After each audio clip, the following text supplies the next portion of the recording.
Act the audience, Angela. She's angry about things.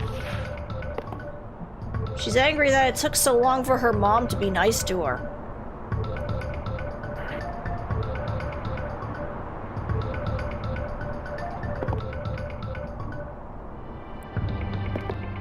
Either that or she's angry at Charlotte, because who isn't angry at Charlotte?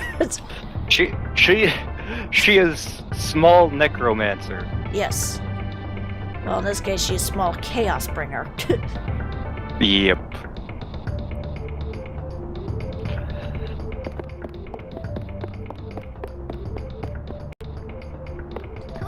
But yes, welcome to Trials of Mana. In the last exciting episode, we beat the game. Yes. Mostly. Yes. We took care of the witch Anise. Now, so hello, Dork, and the YouTubes. Oh, hello, Dork. You know what? Let me pull that up. Why not? So yeah, we pretty much...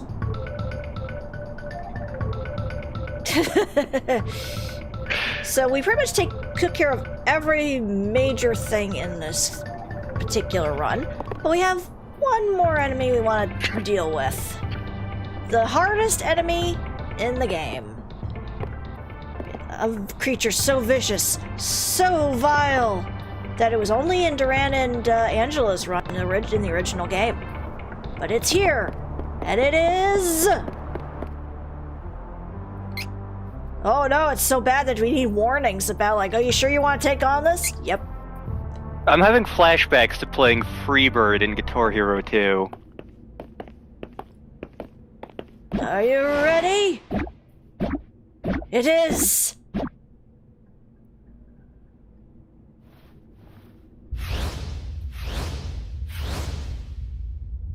The dreaded Black Rabbites! Which I think was also a thing in Secret of Mana. Oh my god. Come to me! Please, Sarah! This might It hungers for my soul. It hungers for all our souls. Come to me! This might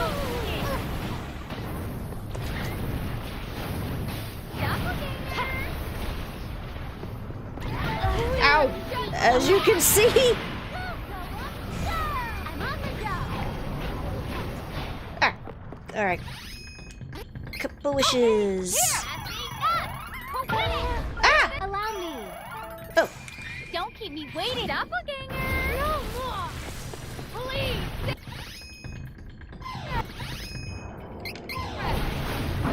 As you can see, this thing is quite dangerous. Yep.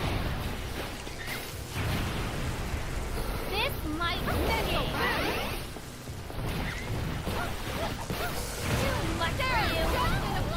Hey, watch it. This might. Owie. That was much of an owie, alright. Here. This is the bonus boss, essentially. Yep.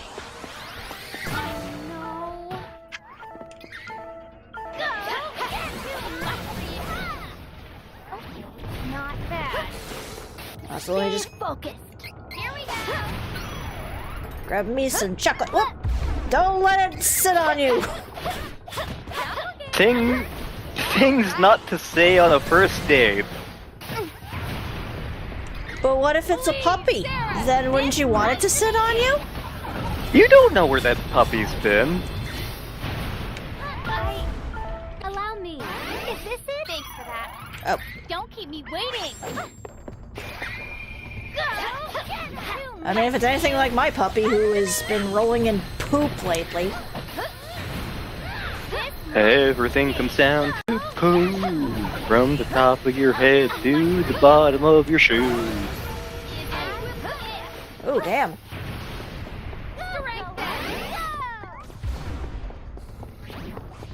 Allow me. I'm on the job. Here. Twinkle. Oh, wrong one. I wanted healing. Oh, and somebody just got herself knocked out. Okay, rest it again. Allow me. Don't keep me waiting. Heaven mercy. Did you? Were there rabbite plushies on the Square website? I don't remember. There was at least one, yeah, and a little Okay. cactus. Come to me. Be gone. Stay through. No.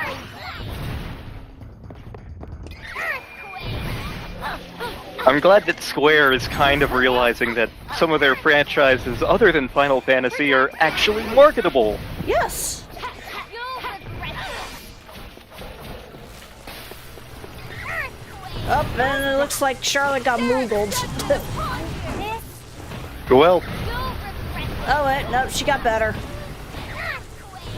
help! I've been moogled. Koopo.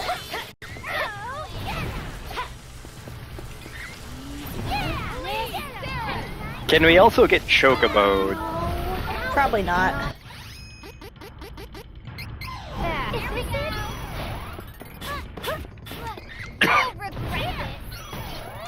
Ah, get away! Don't sit on me. Who we got? Excuse me. What did I just say? Death by rabbit. Waiting. Now we know how King Arthur felt. God, I remember in the Shadow Warrior game from the mid-90s, there was a secret room in one of the levels. Because one of the random things that was just be around levels are just like perfectly harmless bunnies. But there was a secret room in one of the levels where there was in fact the Vorpal rabbit from Monty Python. Actually, if I ever get, it reminds me I have to go back and check on how my repair on my PS3 is coming. But in the game Dragon's Crown, one of the bosses is in fact that rabbit. Not bad. Here. Here. Too much for you. Hang on, get your butt up. I will never give up.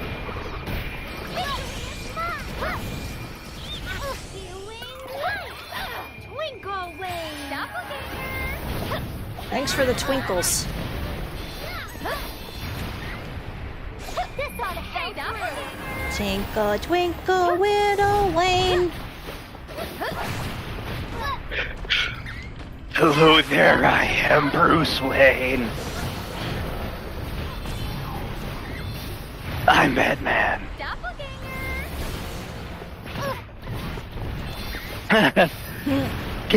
Gabriel Iglesias had a great stand-up bit where he's talking about getting in an argument with one of his son's friends about Batman. Batman's not the best superhero, Batman's the creepiest superhero. I mean, he goes around in the alleys and he comes out, I'm Batman. Where have you heard that voice before? I'm Batman. This might Whoosh. Help me find my puppy. Whoosh. Would you like some candy? No. I don't know, would you? And like, his name's Batman, he hangs out with the dudes Riddler, Joker, Riddler, Batman, Joker, Riddler, Batman. These are Mexican gang member names. Let the magic flow through. God, Gabriel Iglesias makes me laugh so hard. Don't keep me thanks for that.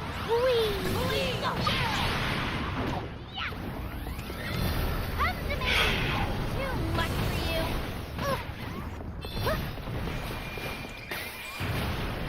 Sarah, this might be. All right. Too much for you.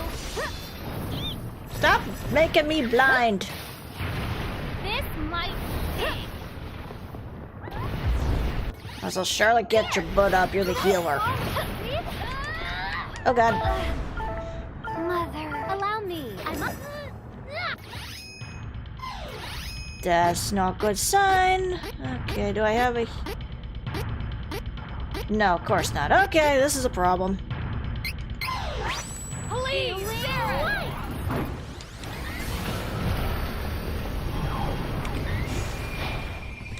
Allow me. Move it! Coming through! Sarah's judgment upon you!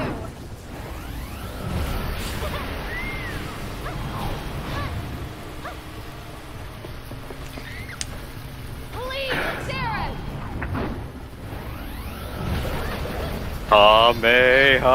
Hame. Sarah's judgment upon you!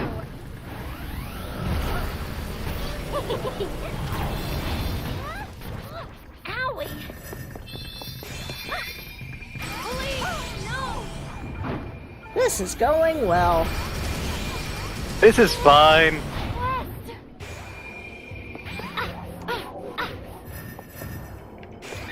I have no idea who Eliza...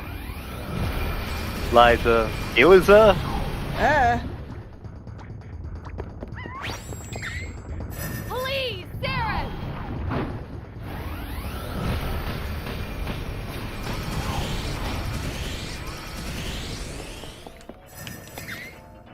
Sarah's judgment upon you!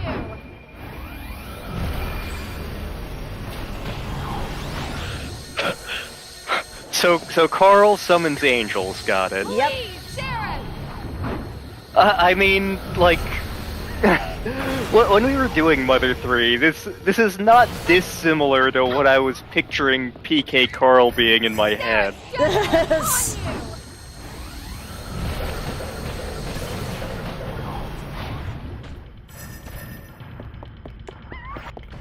The wind strengthens me. There is no way for you to escape. Celestial purification!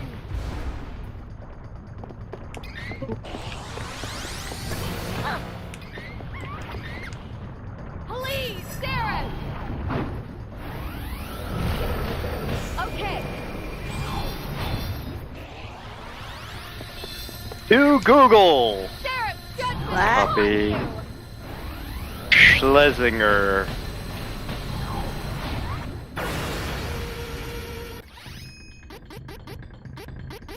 I have never seen this woman. Oh hey, she's about my sister's age, a little younger. Stand-up comedian. Oh, okay.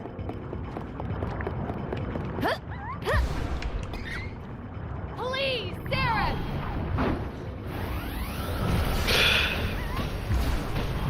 Carl versus Rabbit. Carl wins. The strength to protect!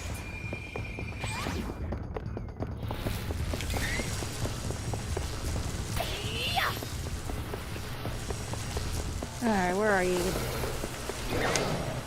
Sarah's judgment upon you! Something from Ninja Turtles. The first Ninja Turtles movie just came to mind. Ah, come on! Just ninja kick the damn rabbit! Please, Sarah!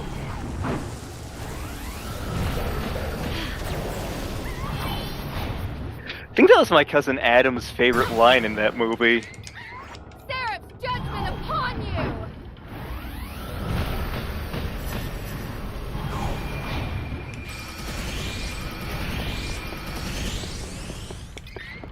I will not hold back! Wind! Ah! Come back here. Stay true! Almost there. Yep, just one more hit, I think. Stay true! There it goes. Fatality. Well, not quite. we Oh god, does the rabbit have... We just scared it off. We mildly inconvenienced the rabbit. And what do we get? 1 XP. But we get a new ability. 0 MP needed for moves in battle. Which is great, Yeah. Except we just finished the damn game. I don't know how New Game Plus works, so I'm not sure if, like, you could bring that ability to New Game Plus, I think you possibly can. I'm not 100% sure, though. But with that, we've done everything we can with the ladies. But I hear you ask, what about the other 3 that are, party members? Well, let's say we give them a shot. Trials of Mana. I'm assuming we're gonna be doing the, Okay, let's see what the New Game Plus actually incorporates. With the current save file in order to preserve parts of the previous playthrough while starting a new game. Okay, so it doesn't really make much sense since we're not using any of these guys. But good to know. Learn chain abilities depending on the character data from your previous playthrough. Players looking for a challenge can try newly added expert and no future difficulties. Recommend you prepare first, most well-equipped party mode with the necessary gear.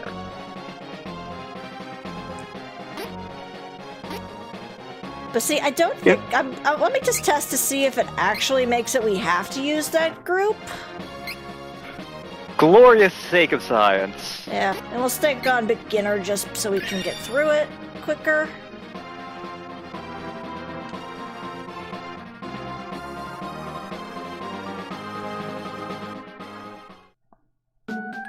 Oh good, we can pick our party members. Excellent. So, since we did all the girls, we're gonna start with all the boys. With our main character being, of course, Kevin. Prince of the Furries. Kevin! That's me! Yes, it is. Yes. Our second character being... The name's Hawkeye, renowned thief from Navarro. I want to punch him in his face. That is fair. And we got I'm a Doran. soldier from Volsena. The name's Duran. Duran Duran. So here we go. Let's proceed with this party. So you recommend for players for with a more fleshed out playthrough. No. We'll just leave it as is.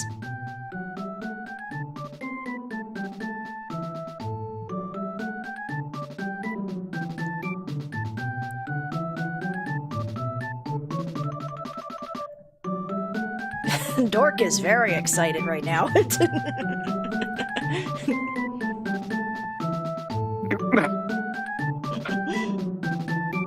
Dork, do you just like the dudes in this game better than... Persecuted by humankind, beastmen were forced to live a life of seclusion in the dark woods of Duskmoon Forest. This is just like my Only childhood. one managed to stand up against the oppression.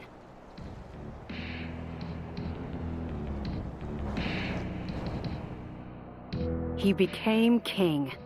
Under his rule, the beastmen banded together and created the kingdom of Ferolia. There he and his kin waited for a chance to get revenge on the That's about humans how much who beard drove I them have into right hiding. now. That's more like Courage, to be honest. Courage has even more beard than that. Courage is like 85%. Well, You well, again. well, Yep. Isn't his furry majesty himself? How do you do this fine, fine night? You can fuck right off. Yeah, well, he's the main side villain for Kevin and Charlotte's story. Ah, finally! The time is upon us, sire. With the coming shift in the world's mana power, now's the perfect opportunity. For what? For us! All to get back at those nasty humans! Do I know you? Oh, how silly of me! They call me Gormand. Death devourer. That is a terrible pun. I Oh, it goes sentence without you saying, to or pun hate hell. humankind. What did you do? May I offer you some unsolicited help? No, go away.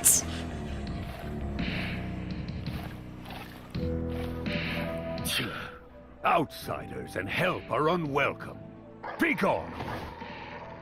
No, wait. I'll leave, but If you change your mind, my dark spells are always at your service.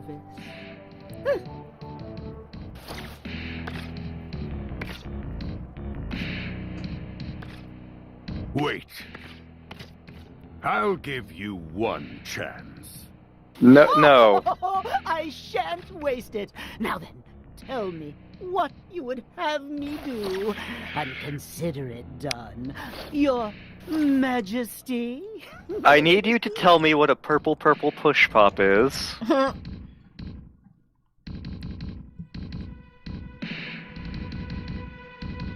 that reminds me. Let me,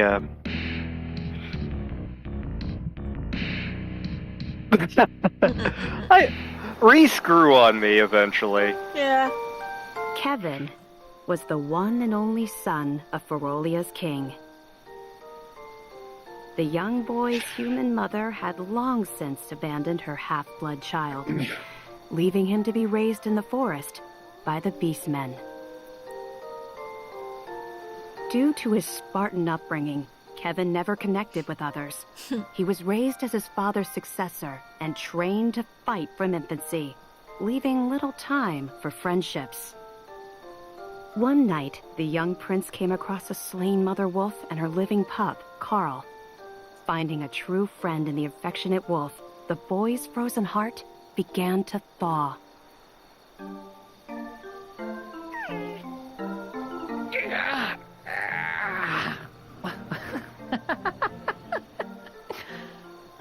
Hey, sleep good? Huh? Carl? Bork! Baby. What was that yip, Carl? Tiny, but still a wolf. I think Courage has those Bark pants. Like a dog. I Here. can believe it. How? Like this.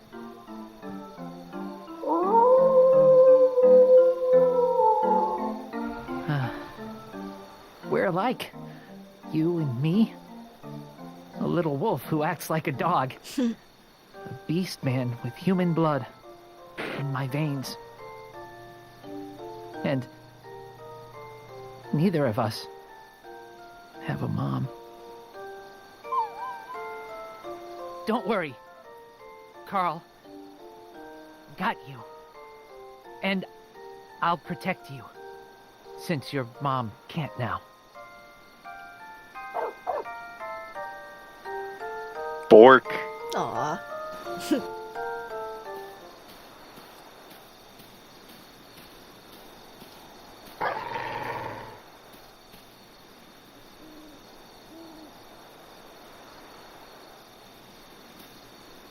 Carl, what's wrong?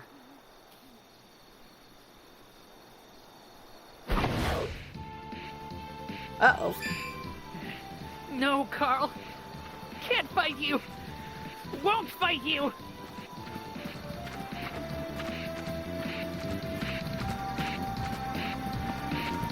Run, for the love of God! Unfortunately, I cannot actually escape this battle, I think. Nope. I have to do it. It's a but thou must moment.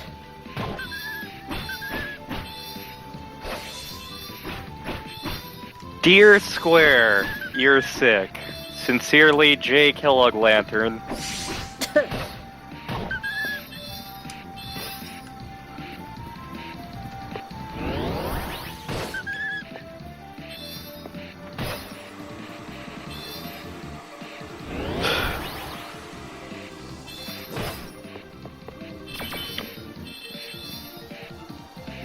So Sam the Clam and Larry the Lobster are best friends under the ocean. They met one day and they just hit it off and they were such good friends.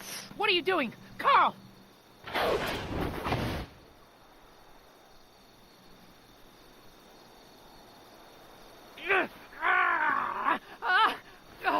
Stop!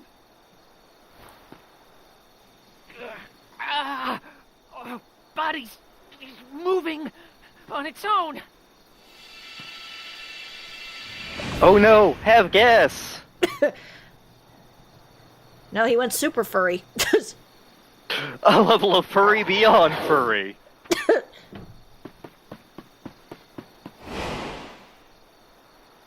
mean, he does have Super Saiyan Goku's hair. It's like Super Saiyan 3 hair, really. A form that Akira Toriyama regrets inventing because it's a pain in the ass to draw. Aw. No, no. No. No. Carl. Carl. How did this happen? Is it weird that this is the most emotionally hitting story for me in this game thus far? Not really. It's like, oh, Angela's mom hates her. Unable to resist Oh, his beast Charlotte's instincts, boyfriend got the boy kidnapped. transformed Oh. and attacked his only friend. Reese lost, like, her entire Kevin made a family. grave by the Nope, flower patch Kevin he had often to visited. fight his dog. Wrapped That's with guilt, unacceptable. There he wept for his lost friend. So sorry, Carl. I'm sorry. Unfortunately, this is also hitting a little hard due to personal reasons. Well, clearly you need a joke at this time. Yes. So Sam the Clam and Larry the Lobster, best friends under the ocean, they met and they Afterwards, hit it Kevin hit it didn't off. know how long he wandered the forest. Eventually, however, he made it back to the palace. But nothing was the same. Carl. Couldn't protect my friend. I couldn't stop myself. Beastman blood awakened. But why did I transform? Why now? Shatnerian dialogue going on. Yeah, for some reason, Might know something. Kevin kind of flips between, like, you know, more Isla-esque kind of talking and regular just English.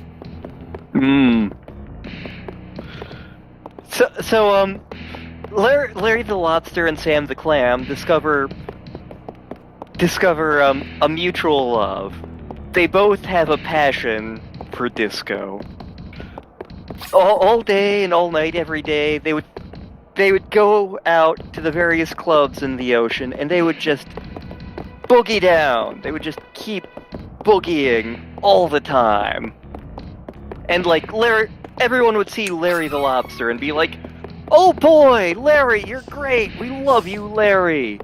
Unfortunately, Sam the Clam was kind of a dick to people. He was just a jerk to everyone who wasn't Larry the Lobster.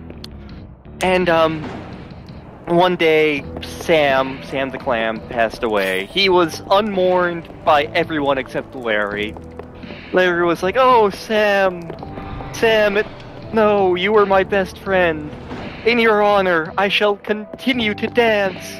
So for the rest of Larry the Lobster's life, he continued boogieing under the ocean. And he would keep disco dancing until the day that Larry also passed away. So he goes up to the pearly gates and he meets up with St. Peter, who greets everybody, including the lobsters. By order of the king, the Beastmen forces are Oh, hey, hereby it's the guy sent we out to fought take in over the human other area that we were settlements. supposed to Our have an first emotional target attachment to, but is didn't. the holy city, Oh yeah, Wendell. we're beating up Wendell. Got it. That's Charlotte's yeah, grandpa. Now's our Yeah, chance this is- to pay back the humans for what they've done. Once we take So, yeah, that the pieces are precious falling into holy place. city, we'll have Yep. already Why dealt a did the serious blow Beastmen to those attack? weaklings. Oh, They'll this be is why. shaking in their boots. Yeah. So Larry is greeted by St. Peter, who had just greeted Listen up, some Captain. kid who We'll was be taking Jazz, asking about then some it's straight purple to push pop You thing. hear that, Princeling? And Your old man picked me to lead the Beastmen to victory. He trusts And, me with his invasion plan, not you. How does it feel to be a waste of space, huh? wow, you're an anime stereotype. Way to go. But St. Peter is excited to see Larry the Lobster. Larry! We're great to see you up here, finally. We've been waiting for you so long. You've just been so good to everybody in life. And, we're eager to have you here. Here are your halos, here are your wings, here is your harp. Huh? Oh, that... I hear something through the wall. I know that voice. Well done, Gourmand. It's an honor to fulfill the wishes of the king. Tell me, were you impressed by my dark magic then? Corrupting the will of a tiny pup to attack my son is child's play. No matter. It induced Kevin's transformation as planned.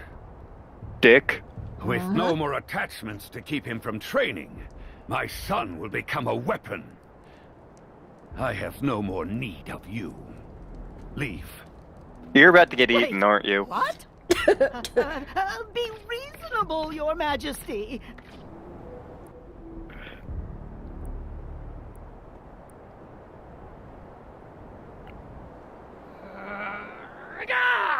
You beast! Kevin casts fist. That is his specialty. Egads, he just... Egads. Coward! Yes. Use that hatred I see in your eye. Bend it to your will, and let it fuel your beastman power. Never lose it. Shut up! Foolish boy. Know your place. Did we just get launched into orbit? Just a little bit. You called yourself Death Devourer, did you not? Oh, yes, indeed, Your Majesty. I leave my son to you. Understood, sire. So yeah, Larry the Lobster's like, oh, it's great to be up here, but where's Sam? And St. Peter's like, ooh, yeah, Sam didn't make it up here. He is very much in hell. He went directly to hell. He did not pass go. He did not collect $200. Straight to hell.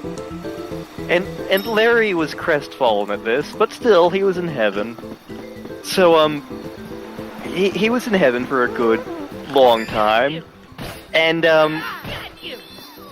he was enjoying himself up there, you know, what with it being paradise and all, but it just felt like something was missing, and it was, he was separated from his best friend. So, one day,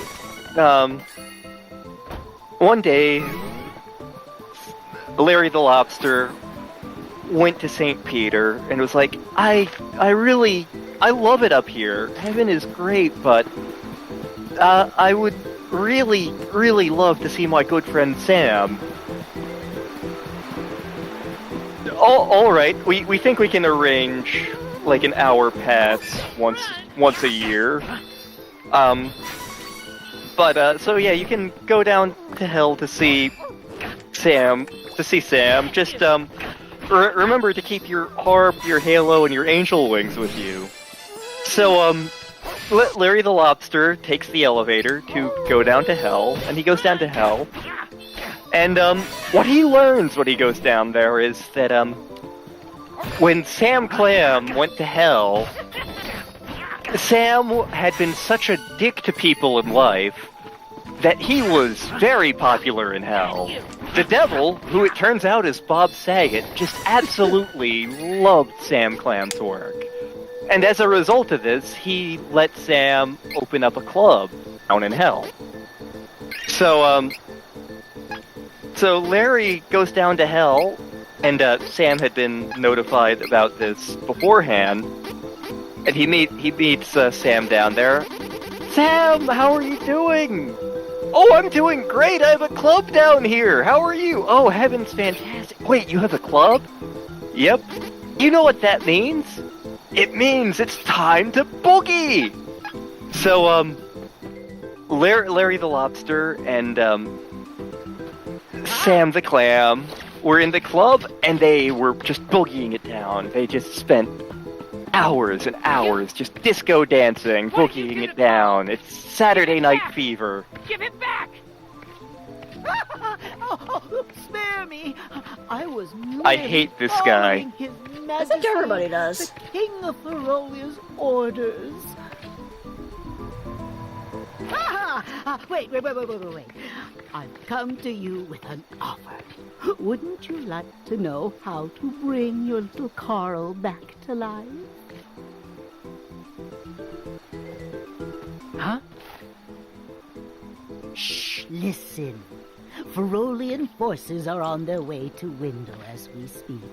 You need to find the Priest of Light who lives No, we there. need to find Charlotte because she's a Why? necromancer. Because he knows how to bring back the dead. You lie! Oh, now does this look like the face of a liar? You Yes. cannot wait. Ludger's guards have already left. If you dally, they may do away with the priest before you arrive. Where's Wendell? Where? It's this way, Your Highness.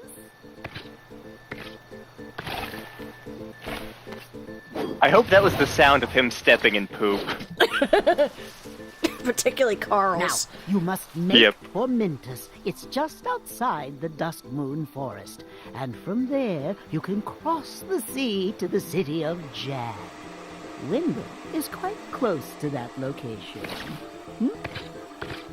So don't dawdle, or Ludger will have complete control of Windle before you even arrive. Understand? Try to stay out of his sight. Okay? In fact, I shouldn't be seen here with you either. I'll take my leave. Goodbye and good luck, young prince. So Sam and Larry they just disco it up so much. Carl, Moon. wait for me. Priest of Light and Wendell will tell me how to bring you back. Still my best friend. Carl, that coward is no father. He must be the reason Mom left me behind. Is she alive? Okay, you're literally the only see beast her. man who talks like this. What the hell? Yeah.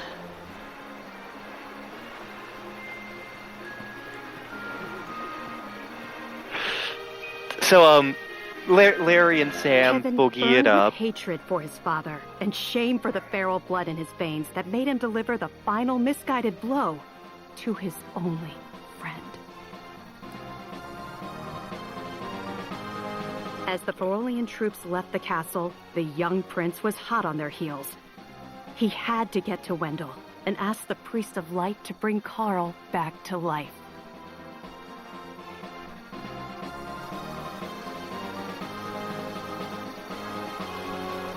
And somehow he just swam the whole way. Mhm. And he never does this again throughout the game. So Larry and Sam boogie it up so much. And, like, I mean, time passes differently in the afterlife, so Larry and friggin' birds. Larry and Sam very much lose track of time. Until Larry looks down at his heaven watch and is like, oh crap, I need to get back to heaven. I'll see you again in a year, Sam. So Larry runs off, goes back to the elevator, forgets his harp. He heads back up to heaven, back up to the pearly gates, and St. Peter sees him. He's like, oh, Larry, you're back. Did you enjoy your time seeing Sam? Wait, I see your halo, I see your wings. Where's your harp? At which point, Larry goes, "Oh shoot. I left my harp in Sam Clam's disco."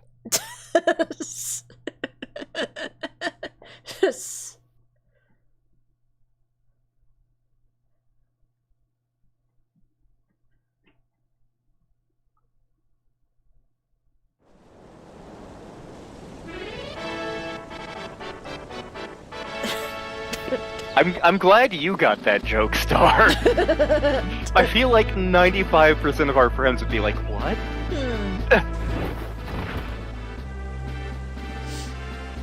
Chad? Belongs to Ferolia. Don't resist, and we may spare you. Ferolian forces have taken the town and closed the docks. Now my ship's stuck in the harbor until who knows when.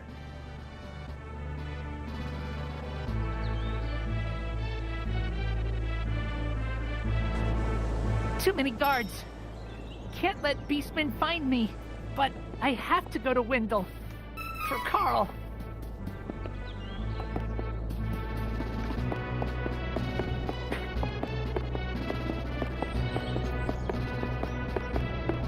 Like, if we started off with that Black Rabbite chain ability, that would be amazing. Yeah, I don't think we have that one, though. Let me double check.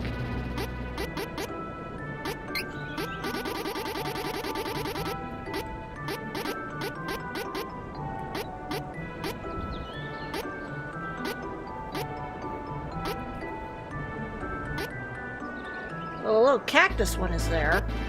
Oh, that's useful. Yeah. Add 200% to all allies CS when battle starts. Mm-hmm.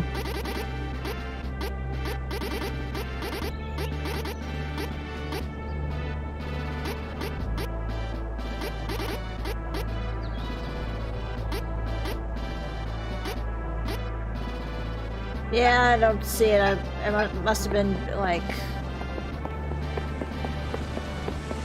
Not sure what to say about that one. Maybe because that one was like... Oh, and there's Hawkeye right there. Beastmen of Ferolia Purple look like bastard. humans during the day, but at night, they transform into animals. Don't leave the house after dark. You hear? Hey, if you're trying to leave the city, night is actually best. Once the beastmen transform, they lose their better judgment. The whole lot of them tend to get together and brawl amongst themselves until dawn. It's easier to sneak out of the city then. Wait for night. Sleep at the inn until then. Just wish our guards weren't the ones causing trouble. I get that, kid. Let's see here. Alright. Yeah, because I'm... And then these guys are just wandering about.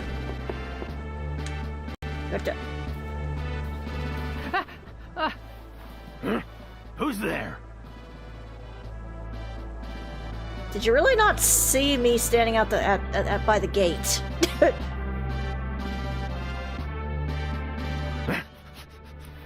Where'd they go? Was that... Dork has opinions. Yep. Which is funny considering canonically Hawkeye and Reese have a thing. Yep. Close one.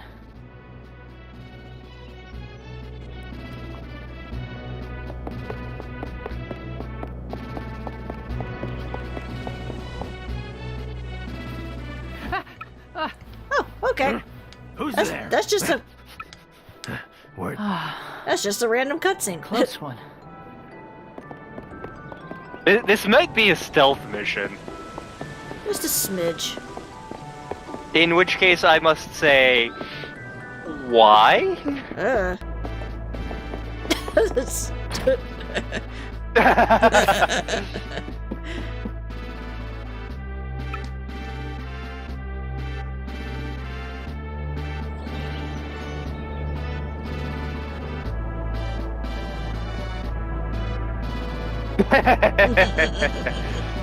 Okay, I found another one.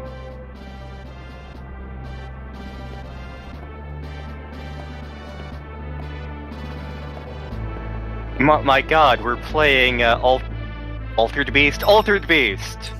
Arise, you from the grave! Bork. Welcome. Bork. Let's just save in a completely separate spot. Come again. Thank you for coming in. Once upon a time, there were 3 kingdoms, all bordering on the same lake. For centuries, these kingdoms had fought over an island in the middle of that lake. One day, they decided to have it out, once and for all. The first kingdom was quite rich, and sent an army of 25 knights, each with 3 squires. The night before the battle, the knights jousted and cavorted as their squires polished armor, cooked food, and sharpened weapons. The second kingdom was not so wealthy, and only sent 10 knights, each with 2 squires. The night before the battle, the knights cavorted and sharpened their weapons as the squires polished armor and prepared dinner. The third kingdom was very poor, and only sent 1 elderly knight with his sole squire. The night before the battle, the knight sharpened his weapon, while the squire, using a looped rope, slung a pot high over the fire to cook while he prepared the knight's armor. The next day, the battle began. All the knights of the first 2 kingdoms had cavorted a bit too much. One should never cavort while sharpening weapons and jousting, and could not fight. The squire of the third kingdom could not rouse the elderly knight in time for combat. So in the absence of the knights, the squires fought. The battle raged well into the late hours, but when the dust finally settled, a solitary figure limped from the carnage. The lone squire from the third kingdom dragged himself away, beaten, bloody, but victorious. And it just goes to prove, the squire of the high pot and noose is equal to the sum of the squires of the other 2 sides.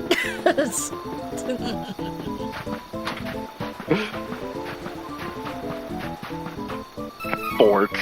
Bork. Also, yeah, it Bork. looks like because I did the new Game Plus, we don't have to worry about collecting the little cactus. Okay.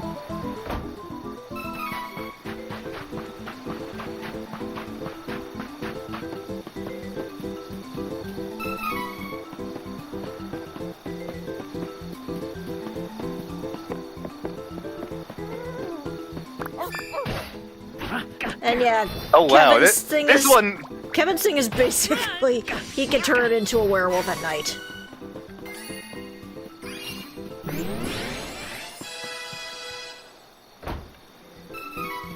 Sorry, continue. This one looks long. Oh my.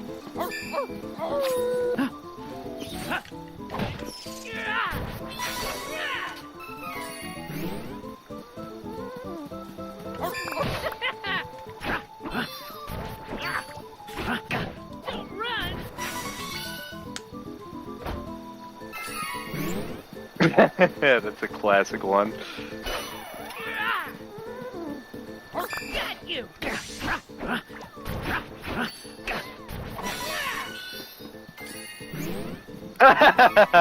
Okay, I kind of have to do this one. Oh dear.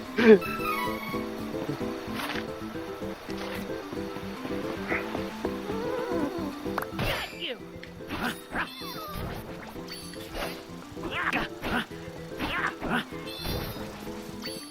Once upon a time, there lived an American biker named Rick. Now, Rick loved to ride his motorcycle, but was tired of driving up and down the same roads day after day. One morning, he woke up and decided to travel the world, so he saved up some money, got on a plane along with his trusty Harley, and set out to explore the globe. For the next few weeks, Rick spent his days riding to and through some of the most popular European cities like Paris, London, Rome, Barcelona. After seeing all Europe had to offer, he moved on to explore the rest of the world. Over the next few months, he rode through the African savannas, deserts of Egypt, and even made it to the top of Mount Everest, on a motorcycle no less. He had to break several laws of physics to do that. He was having the time of his life, until he reached a small town in China. Unexpectedly, and out of nowhere, a beautiful Chinese maiden crossed his path, causing him to fly off and crash his motorcycle. Apologizing, the maiden offered Rick to pay for the repairs and a place to stay while he fixed his bike. "My name is Yu. It's an honor to meet you," the beautiful maiden introduced herself to Rick. Turned out she was the daughter of a rich magistrate, so he spent the night in a small palace in the center of town. However, due to the scarcity of motorcycle parts, Rick had to spend several days in the palace, in the presence of you. Over the next few days, she took a liking to him and his strange American ways. And Rick took a liking to her too. The two quickly became inseparable, but Yu's father did not approve. Rick was an outsider. By the time the motorcycle was finally up and running, Rick had fallen madly in love with Yu and refused to leave. Yu begged her father to let him stay, but instead the magistrate had Rick banished from the town. He warned him if he ever came back, he would have him beheaded. Rick was devastated. He had no motivation to continue on the rest of his journey. It seemed as though there was nothing left for him in the world if he didn't have his beloved Chinese maiden. So he did the only thing any other sane guy would do. Rick rolled back into town, screaming, "Never gonna give you up!"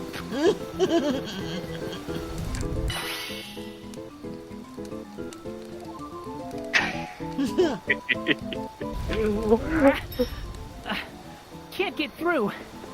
What is this? Better find another way in.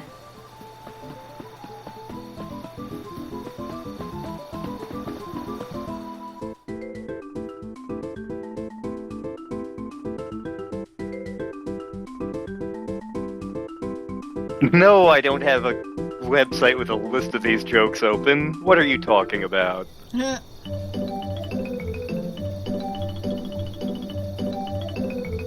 Welcome to the Waldorf Astoria. I'm pretty sure I've made that joke. Probably.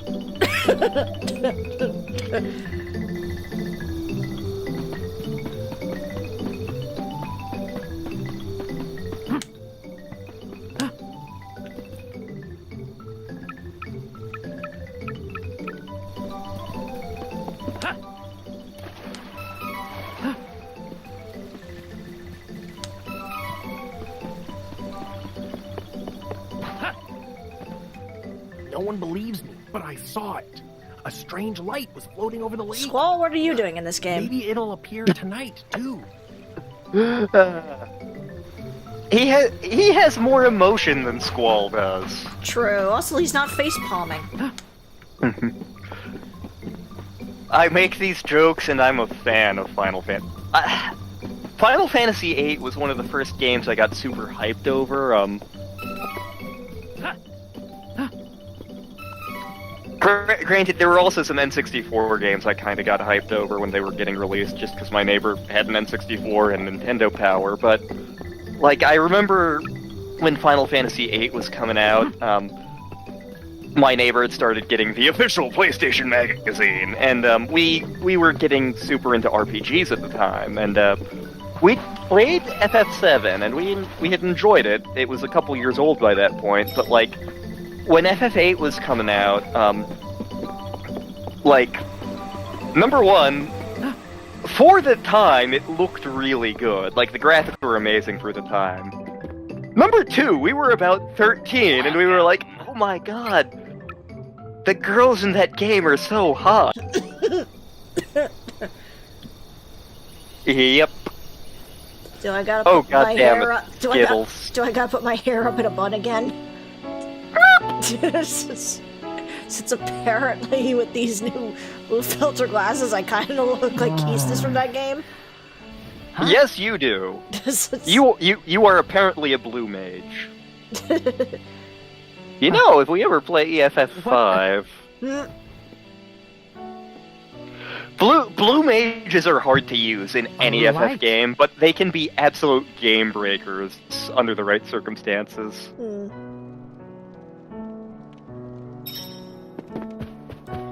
So yeah, guess who's now going to be carrying around the Skittle Fairy? What? Flying light? What was it? Never seen anything like that. Actually, I saw an ad for a weird thing recently on YouTube. Skittles gummies. Why? I don't know. Damn it, now I want the, I want a purple bag of Skittles. Actually, it's been a long time since I've seen the tropical bag, now that I think about it. Yeah. I mean, I haven't even really seen the sour ones in a long time. Those were the ones I used to get. Those wound up being the grand prize in a N64 tournament at a friend's birthday party when I was like 14, something like that. 13, 12 maybe, I don't know. I was young then.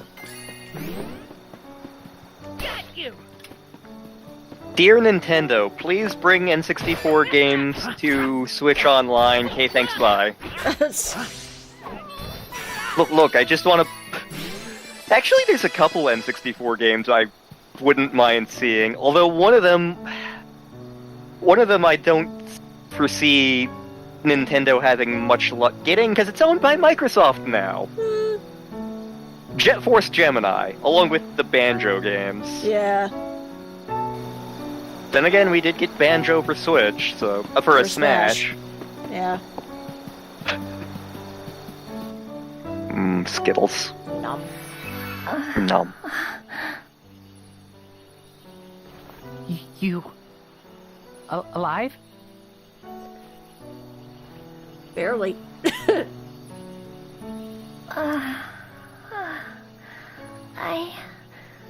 I'm all right. Oh. Who are you?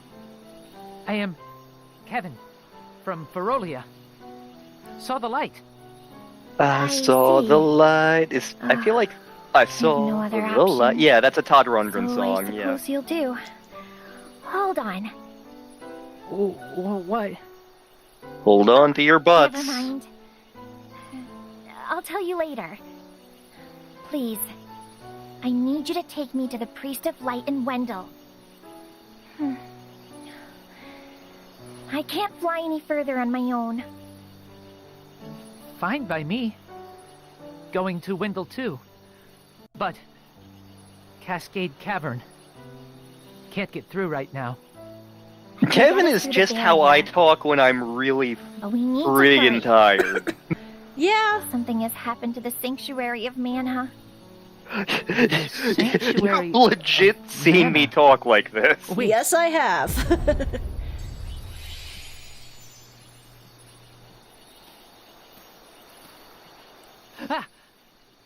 What happened? Was it... Astoria? Gotta go back. Back to the future! We need to get going! Let me rest inside you for a bit. You won't see me, but don't worry, I'm still That's here. not creepy at all. No. Wait. What? Skittles are delicious. Don't worry. Unfortunately, I tend to I'm get a seed to nauseated Astoria. after eating them now, but worth it. In my head? Ah! Hurry! Angela had the best reaction to that. On it. She was like, God, why?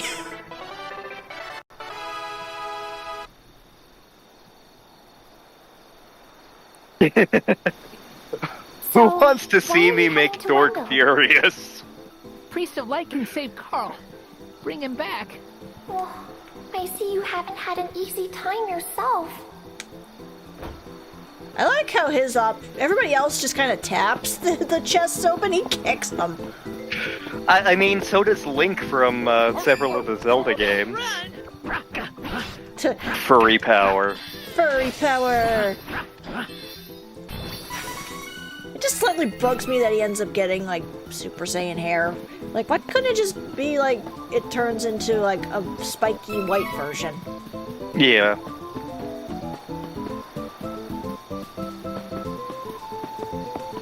I like Piccolo better than I like any of the Saiyans.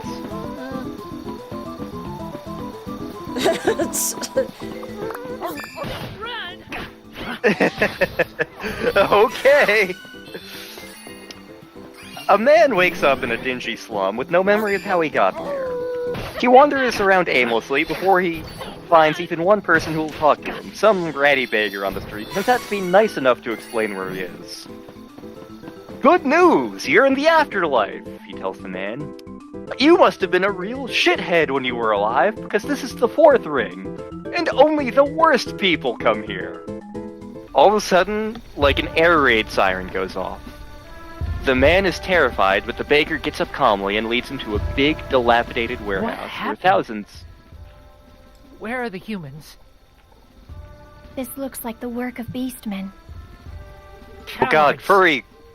There is no time to waste. We have to get to the Priest of Light as soon as possible. Wendell is in danger. So there were thousands of similarly unkempt souls all at the gathering in this warehouse. When the man asks why they're all here, the baker points to a line of folding tables against the wall. Each table has some moldy bread, cups of like really gross water, and bowls of broth so thin they could have just run out of cups. Only then does the man realize how hungry he is. A guard in heavy body armor blows a whistle and all the people arrange themselves into 3 lines. The baker is helpful enough to explain them for the man. That one's the bread line, broth line, that's the water line. All the food here is free, but if you want to get out of this maggot hole, you've got to work. Because the gate guards into the third ring ask $500 to get through. Heard the food is better there. So the man gets his food and it's awful. It's just so... Ugh. And he vows to make $500 On your way to and get into Wendell? the third ring. Sorry to ruin your plans, but that cavern is blocked. I blame you, you purple bastard. What's this about a fairy letting us through? Whoa! Are you serious? Of all the people. Huh. I guess this explains the light earlier. You can call me Hawkeye. I have some business in Wendell, if you must know.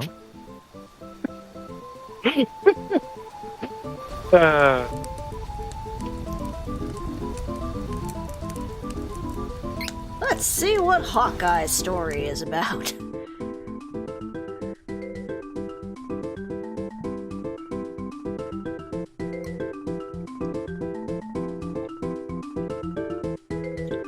So the man vows to make $500 and get into the third ring. Unfortunately, very few people need to work in the afterlife, especially when they're all saving up money. But after about 10 years of hard work eating the moldy bread and the indistinguishable soup and water, finally Where saves there's up light, enough money. There must also be dark. So, the thieves of Navarre lived in the shadows of the world. Cat. Cat. Cat.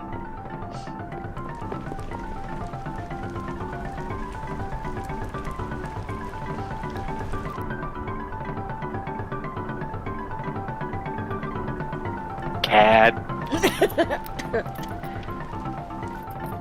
Going in. Get ready.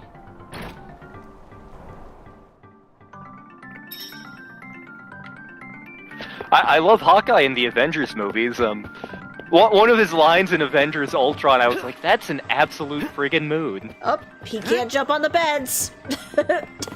He is clearly inferior to Angela then. And they both have purple hair, go figure.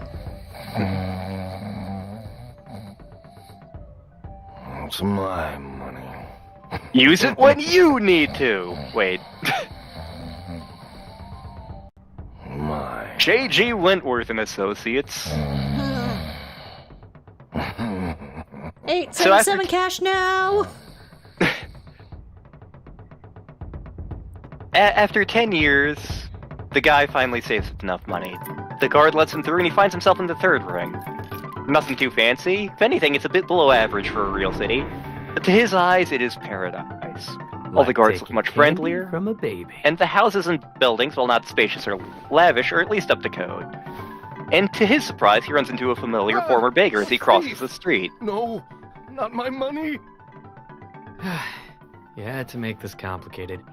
Now that I have your undivided attention, let me give you some advice. Oh, he's Robin You've made Hood. a Got it. killing swindling the people living hand to mouth in this town. Now's your chance to put yourself in their shoes. Maybe you'll think twice about your dirty business practices now that you're the one who's lost all his money, huh? You should thank me, really. That's rich coming from a common thief. How dare you? Touché. But something tells me you'll get over it. Farewell. Try breaking a sweat with an honest day's work for a change. Okay, Hawkeye's growing on me.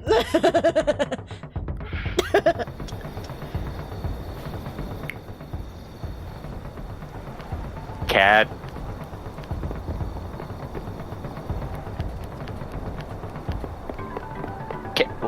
play as Cat, please?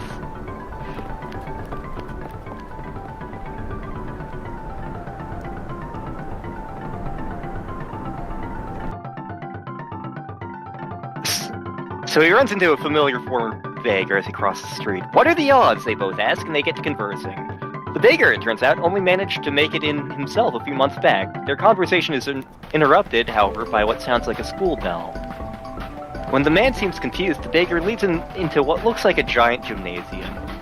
Here, people are gathering once again, and the man begins to understand. On the line of folding tables against one wall are a stack of... were known to sweep through towns, stealing ill-gotten goods from the hot dogs, undeserving rich, big bowls of salad, while their leader, solo cups full of Flamecon, fresh lemonade. held down the remote desert fortress in the sand dunes.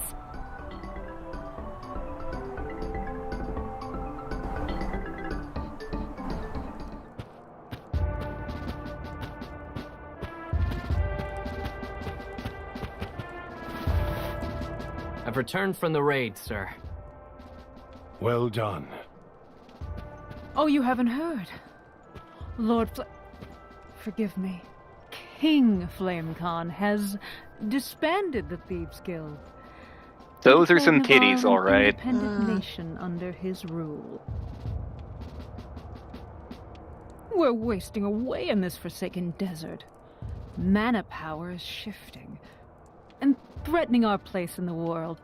Our people's resources, like the waters of the oasis, are drying up. We'll lay siege to the kingdom of Laurent in the north and create... This is just Univar Ganondorf's nation. motivation in Wind Waker. No. His Majesty has made a so I lived in a shithole desert town and ruled it, and Hyrule looked really nice, and I was like, you know what? Screw this noise, I'm conquering over there.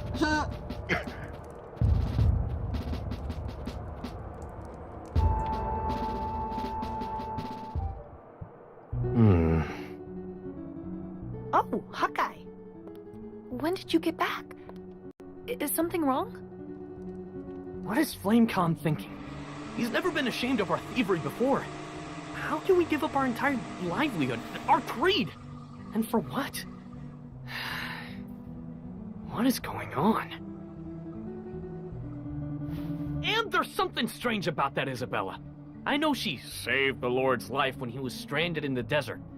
But making her second in command? What's her angle? Saving life and making second in command, that's just... the people's interests at heart, That's just Hawkeye. Ganon and Link to the If the past! wells we all depend on go dry, we can't live here forever. So... And yeah, she kind of looks like the one girl from Dragon Quest V. Flamecon Nira? Yeah. So now we're going to bleed the citizens of our new nation dry to fill the king's pockets just like our enemies do? How will we be any different from them? Stop insulting my father. Oh, what? Did you want to play the part of the pretty little princess, Jessica? Stop!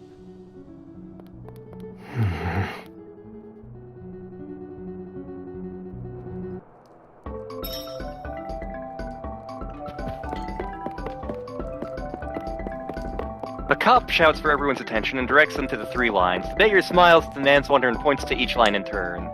That's the hot dog line, that's the salad line, and that's the lemonade line. The man gets in each line in turn and gets himself his lunch. While he's eating, basking in the joy of not being stuck with old bread and water, the beggar encourages him.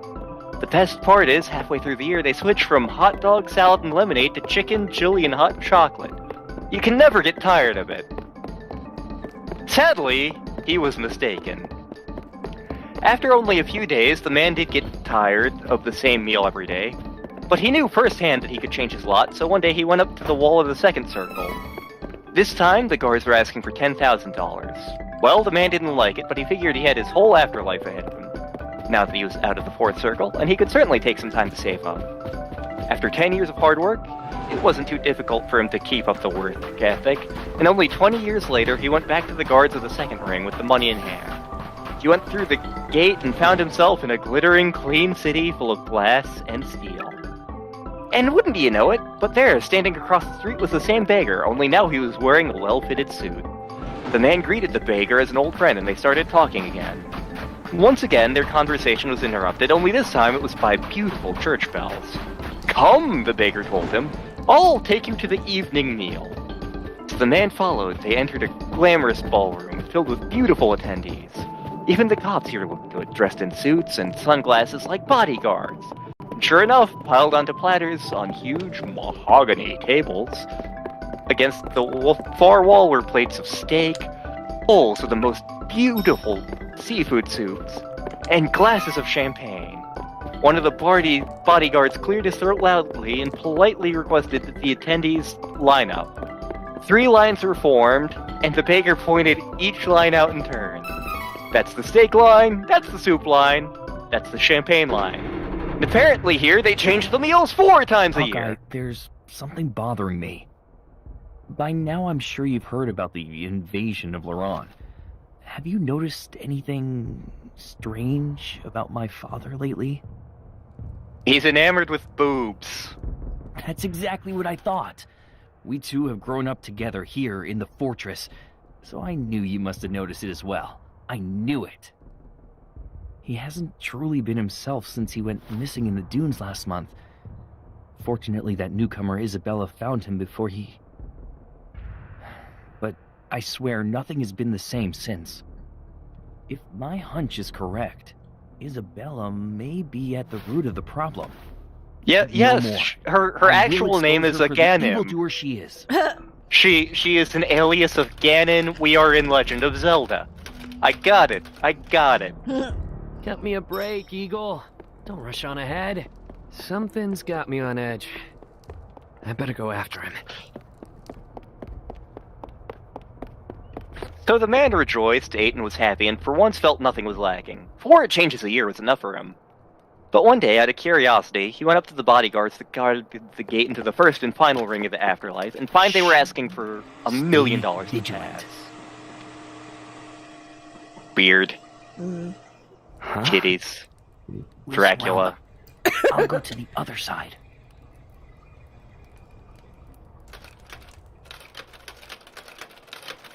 Except your suit's a little noisy. This is why you get penalties on stealth in most armor when you're a fighter. Message. Hold, fiend! We have you now. Whom have you snuck into the fortress? And what have you done to my father? We'll continue when pests are taken care of. I'll leave them to you.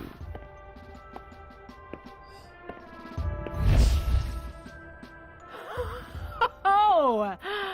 You children will find out there are things better left unseen in the world. But no matter. I will have you forget my little secret. Just like Flame Khan. Yeah, whatever, Tits McGee. I'll throw you out of this fortress myself! Now see, this is the evil version of Boofsick Butter. Babe.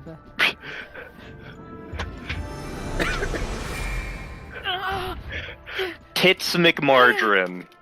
My old nemesis. What's wrong? You have to... Run! Run to the hill! Must... eliminate... Hawkeye must be destroyed! No! This isn't you, Eagle! Fight it! Oh dear. Eagle, you weren't good enough to get into Street Fighter after Street Fighter 1. Get out of here.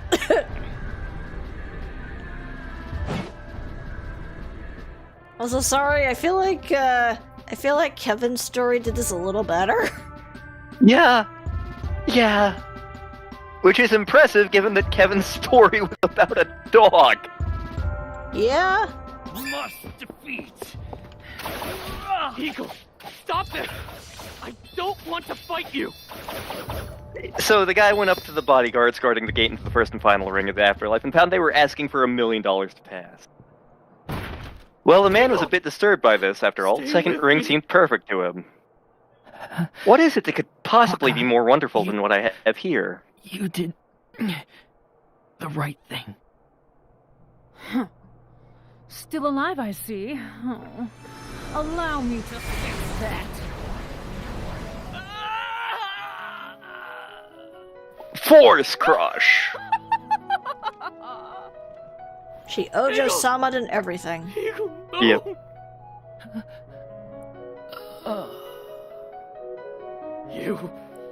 You did this to Eagle, you foul! I'm done playing, child. Also, man, the dad is a really heavy sleeper. The man's a murderer! What's the problem? No! Not Eagle. Oh, it's those little shits. How could you? Those bastards again.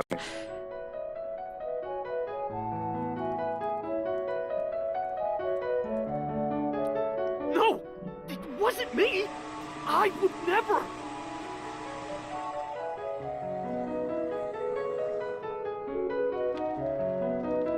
We're in prison, Vegeta. Murder is no laughing matter. Your execution date is being decided. I suggest you reflect on your crimes while you wait. If we're being executed, there's not much point to reflecting. No. Do I get Just saying. Do I get a last meal? Oh, best be quiet, dear.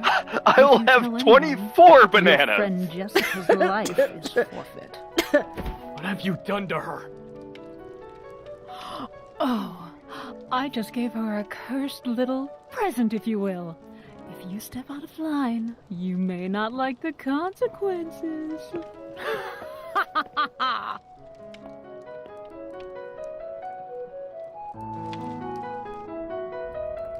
To the man, it's like, what could possibly be more wonderful than what I have here?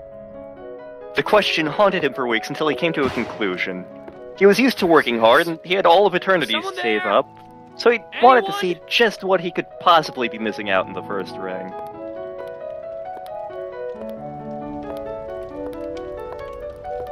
Jessica!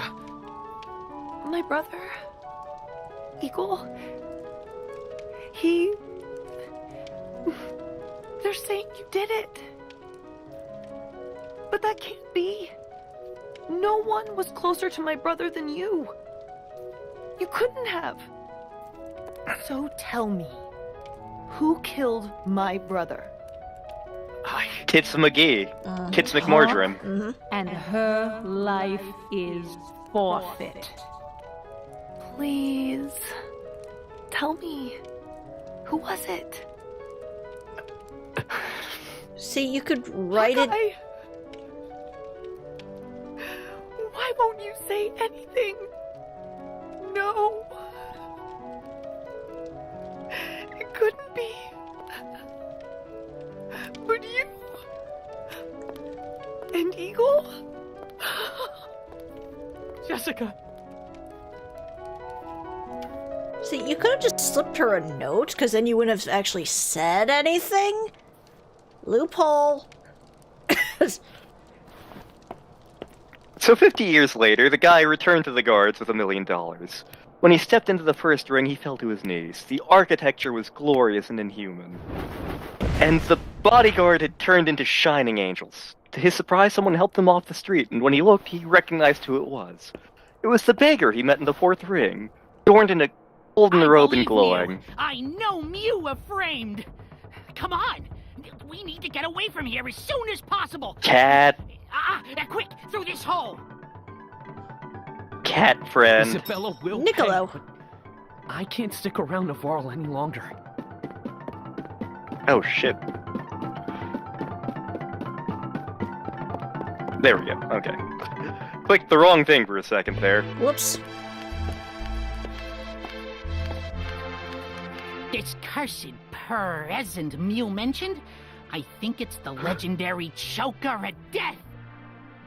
Niccolo sounds like Stories are Gilbert true. Godfrey. Once Mew put it on, See, I Mew kind of can think never he sounds take like it off. Pokemon's Meowth. If Isabella dies, A little bit. Jessica will die. Oh, with it's the ostracizing collar But from the Torrens Paris of Passage. Light Got of it. Holy Okay, City I know Vandal what might you're have some selling here. leads. Mew should leave Navarre and find the Paris. I'll take care of things here. But... Okay. I trust you, Niccolo. Take care of Jessica while I'm gone. Hey, Mew take care of yourself. Don't worry, I'll look after Jessica. I'll keep her nice and warm with my fur. Yep. The baker laughed jovially. The prisoner's loose! Stop him! I got here only 3 years ago myself, but somehow I knew you'd be here right behind me. Come back to this gate every day waiting for you to make it in. Suddenly the air was filled with the sound of angelic choirs, and the baker led the man off to a gigantic palace made of crystal and cloud. The room was filled with radiant citizens of the first circle, and angels prepared everything. Sure enough, there was a line of massive altars against one wall, spilling over with glistening golden unicorn meat, a pudding refined from the clouds and dew and silk, and an ice-cold tub of ambrosia and nectar ladled out individually into blindingly beautiful crystalline chalices.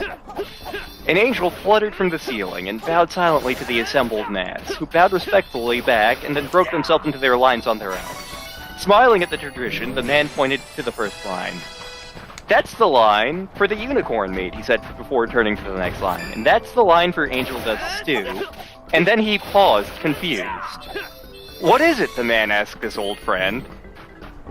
The baker replied, there appears to be no punchline.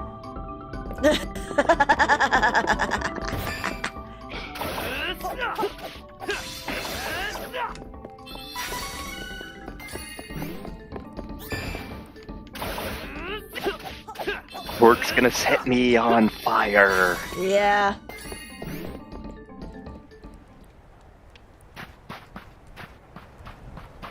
Also, now it just makes me question of what unicorn meat tastes like. Eagle, don't worry. I swear on my life that I won't let anything happen to Jessica. I have to leave now, but I will be back to avenge your death. Dearest friend. And I will save your sister. Jessica, you have to stay safe until I return. Please be safe.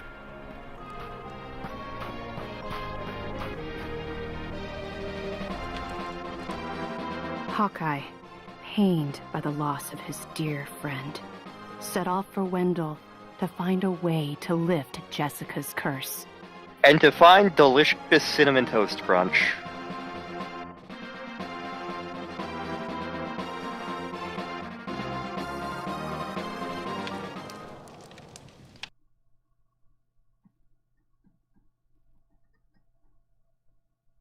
You know, Courage was actually asking me if we were going to do anything special for the Lantern Day stream. I did ask you if you had anything you wanted to do. We should probably figure that out at some point. I'm not a big believer in chance. There's a reason we've crossed Especially since we got 3 more I'll come weeks. with you to Wendell. Yeah.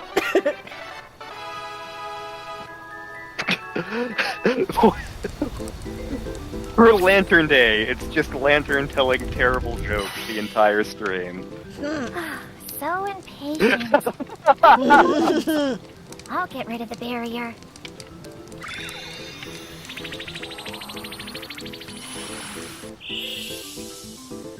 There. You should be fine now.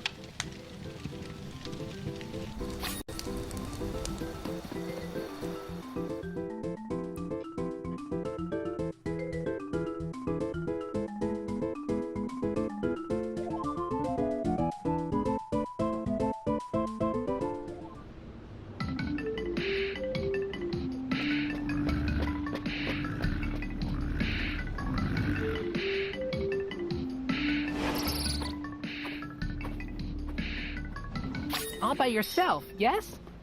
That is hard. Being a thief isn't exactly the safest profession in the world. I'm handy in a fight.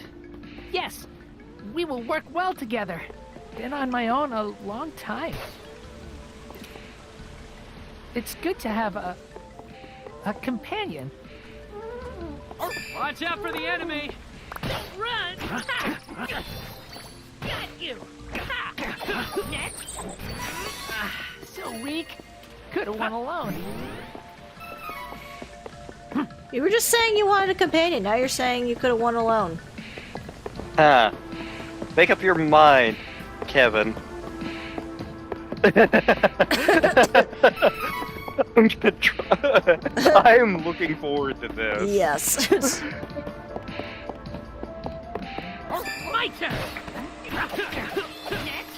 Got you! Run! We are rich!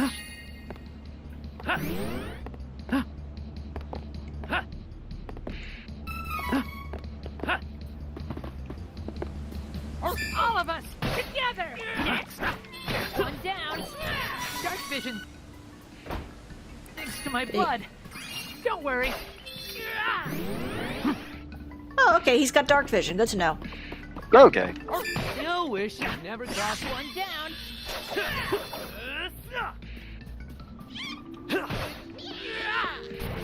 My potential feels limitless. Let's see what you got, Mr. Hawkeye.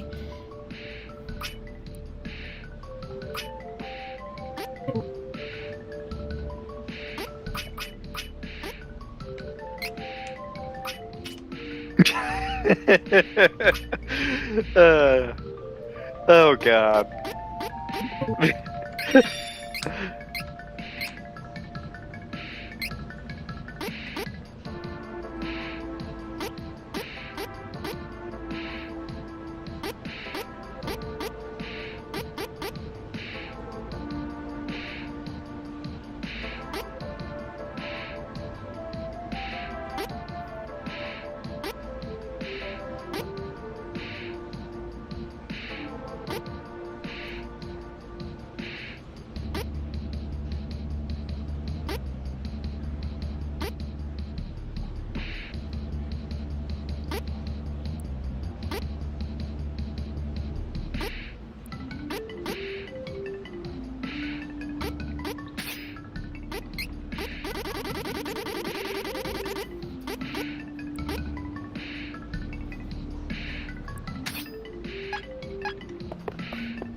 Time to work together.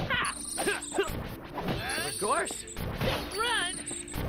Stronger than ever! Up, and after that, Kevin levels. Woo! Oop, go this way. Furry adventures. Furry ventures. Yep.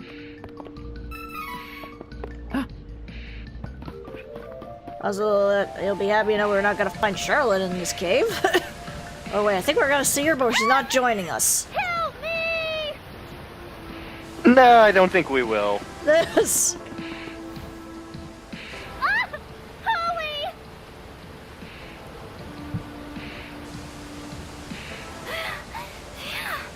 Oh, I thought it was Agana, but you saved me! I'm Charlotte. I'm a famous beauty from... At this point, Kevin kicks her into orbit. Go home. Okay? But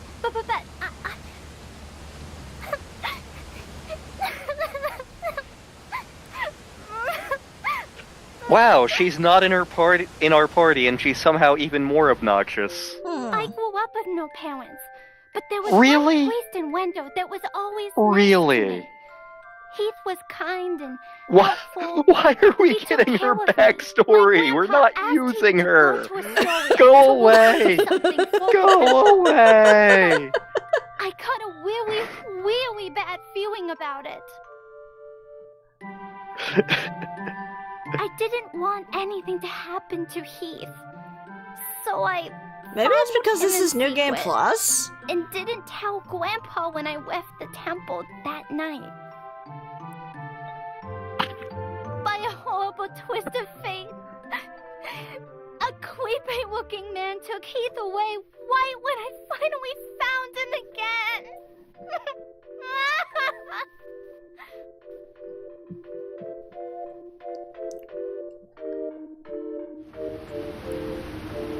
Kick her into the abyss. And then I couldn't even get back to Wendell because of the barrier. Until you opened the path through the cavern for me. Then how were you ahead of us to get caught on the rocks? I got a little lost on the way. And fell down. If you hadn't been there... Oh, okay, so this happens regardless if she's in your party or not. Charlotte. That What? was close. Fine. You can come with. On my way to Wendell to see the priest anyway. Even Kevin's God like, damn it, why? Kevin. Grandpa, why didn't you say so? You didn't know it, but you helped your chances. I'm actually the granddaughter of the priest of light. Gasp. You know, Wendell isn't far from here. You might need my help getting there, but I don't need your help getting home. Take care that you don't get lost. You got lost. Bye-bye. So, you... Okay. Can she make it to Wendell alone? Who cares? Not our monkey, not our circus. Yep.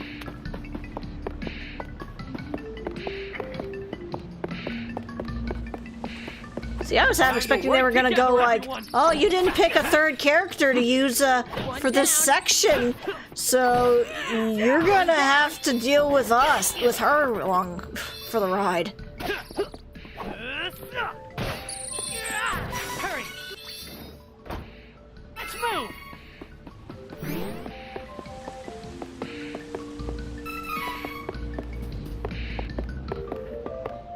Hi, my name's Mike Doe, and this is my story. I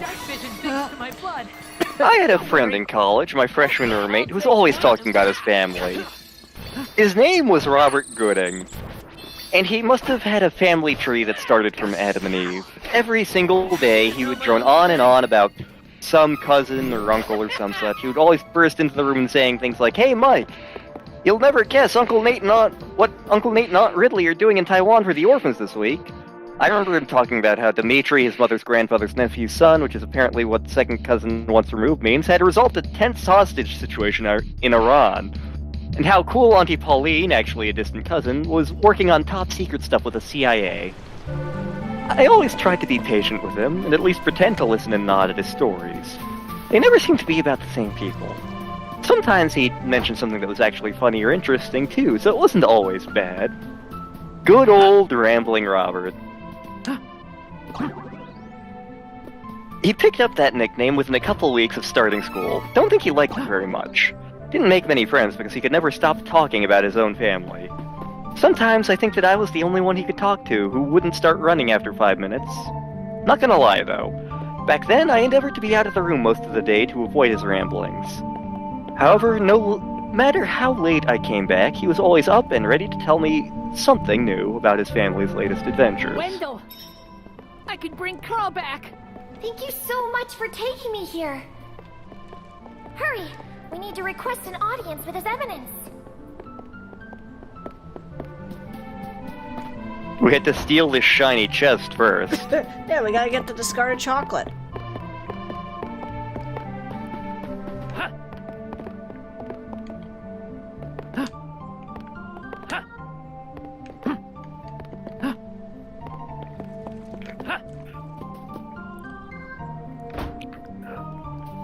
There was this one time that was different, though. On a day close to the end of our first semester together, he suddenly stopped his rambling and stared at me with a really serious expression.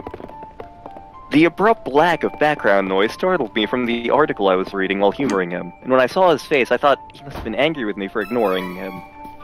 "No, Michael," he started as I prepared my apology. "I really appreciate that you listen to my stories every day. I know it must be boring and annoying for you, but you listen anyway, and I appreciate that. So I want to promise you something. Us Goodings, we don't forget stuff like this. We take care of our friends. Just you wait. One day me and the whole family will find a way to thank you." I shuddered at the thought of having to attend a graduation party with his entire family and hear about all their adventures firsthand. But at that moment, I realized that Robert was actually a pretty good guy. Men are on their way. I need the Priest of Light. What? Oh no. Our year together came to an end, and the next year I was assigned a different roommate. Rambling Robert still sent me emails to keep me up to date with all his family happenings for a while, but even those stopped when he decided to transfer out to some college in Washington. I completed my degree in criminal psychology and went on to work as a detective for the DEA for a while. I had a great time there, busting drug dealers and cleaning up the streets of my hometown. My mom was so proud to have a real Officer Doe in the family. Accept the Goddess of Mana's blessings. Priest! Carl! Bring Carl back! Friend. He's my only friend. Carl, the wolf pup. What is your name, son? I see. Listen well, Kevin. The gift of life comes with the inevitability of death. Nothing can replace a life lost, nor bring back a soul who is no longer with us. That is why the gift is so precious. But death is simply how new life begins. Though Carl cannot return to his previous life, his soul will live on in your heart. Do you understand? It looks like you have a door in your hat. But... Carl... He's... Also, beastmen are attacking. You might want to look into that. And someday, Carl may be reborn into your life again. Do not give up hope. No!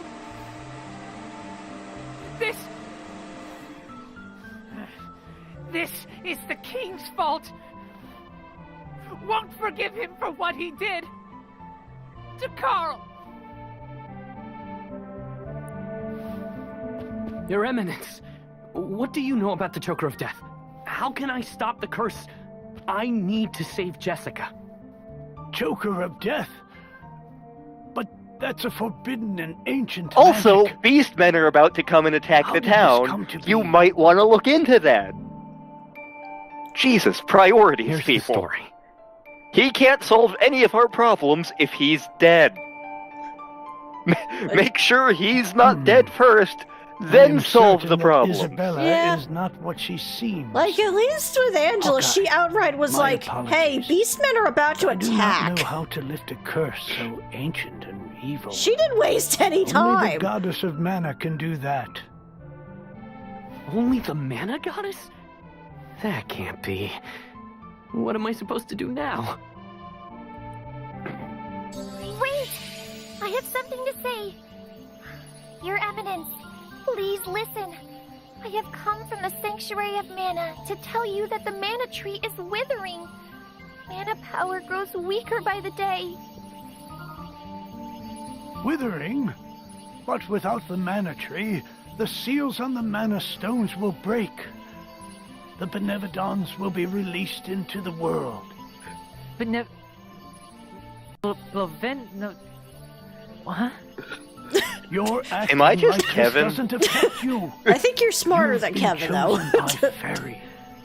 This means that you Also a alone lot- can and also retrieve the handsomer. sword of mana from the sanctuary. Hey. What? Fairy? What's he talking about? I'm sorry. With the mana in the world so depleted, a fairy can't leave the sanctuary for long without a host. If I hadn't found you, I wouldn't have made it.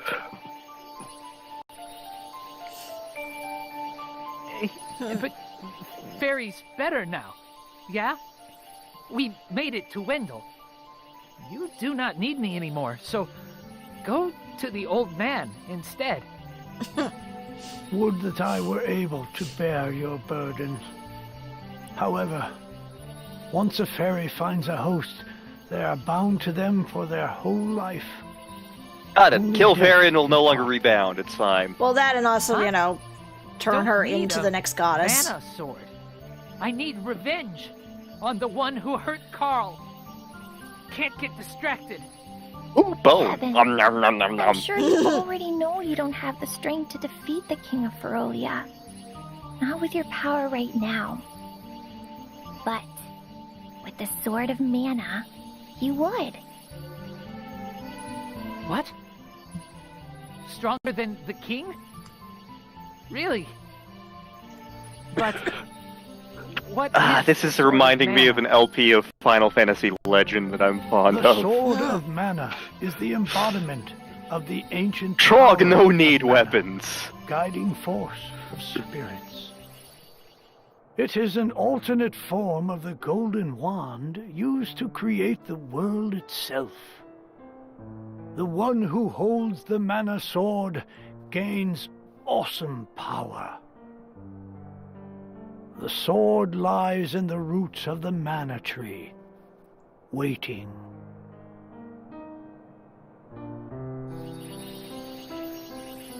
Before the mana tree withers completely, you must reclaim the sword and awaken the goddess of mana once more.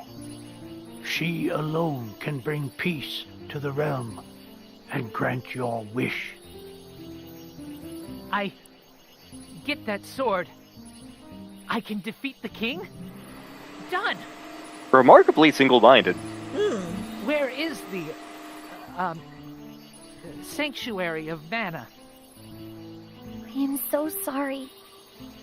But with mana so depleted, I don't have enough power to open the portal to the sanctuary. Not by myself.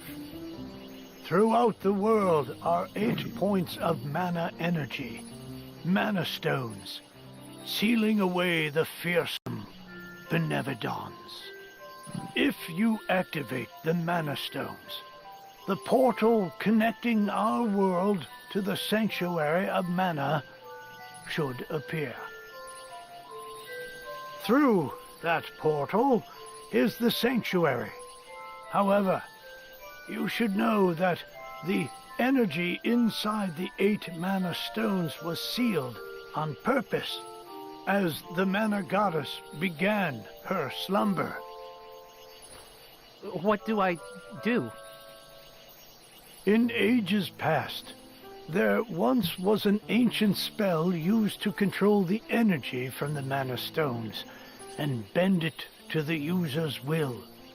However, countries refused to allow each other any control of the spell and use of the mana stones. The war that followed caused unspeakable damage. It was nearly as destructive as the sealed Benevodons. The survivors cursed the magic to avoid future tragedy and forbade anyone from using it. Now the life of any person who uses the spell will be forfeit. There is no longer anyone alive who knows how to work this cursed spell. No hope? There may be one way. If we borrow the powers of the elemental spirits that reside near the mana stones instead, I can combine their powers with what remains of mine to open the portal for everyone. Splendid! This is a relief. If you wish to find a mana stone, I've heard many say that the Lightstone is in Cascade Cavern, guarded by the elemental Lumina. It is the cavern you pass through in order to reach here. Take Fairy. With what remains of her power, she can help you find Lumina in the cavern. See if you may borrow his light powers. Fairy, answer me this. If I go with you, I can save Jessica? Of course! The goddess of mana should be able to undo any magical curse once she reawakens. She can definitely help. All right, then I'm in. Let's see this through. I'm noticing these guys are a little one-sided in terms of their motivations. Yeah. Very one-track mind. Save the world? Nah. Screw that noise. So Mom... Go ahead. So my mom was so proud to have a real officer doe in the family. I was about 45 years old when they promoted me and had me relocated near the Mexican border to work on the drug traffic coming from the cartels. It was there that I finally met one of Robert's infamous family members, Randall Gooding. He was my new supervisor, and when I showed up on the first day, he greeted me like an old friend. He told me that he recognized my name and background from the stories Robert had told him, and he personally requested that I be sent down. I was surprised that Robert even talked about me. We'd only known each other for about a year, but it was nice to reminisce about the Goodings again. Randall was just as talkative as Robert was, and we hit it off almost immediately. Felt like I was in college again. His nickname around the office was Rambling Randy. Please. No. I heard what you were talking to Grandpa This about. is not your story. You are no simple adventurer. Since you have a quest of your own, I have a favor to ask. I gotta find Heath, and I need your help. No. Too little for a long journey. We will look for Heath. For you. Don't worry. Aw, Kevin's a good boy. Go back to Yes, your he grandpa. is. He deserves a steak. Why do people always assume I'm a baby? I'm 15 years old. You talk like That this. 15. And you cry very easily. Huh? But I'm 15. No way. Does not matter. You can't come. Now go home. Priest was worried about you. Hey, come on! I'm just worried about Heath. Please, I really can't. Good God. You. Did they really need to... You are so stubborn and mean. You meanie.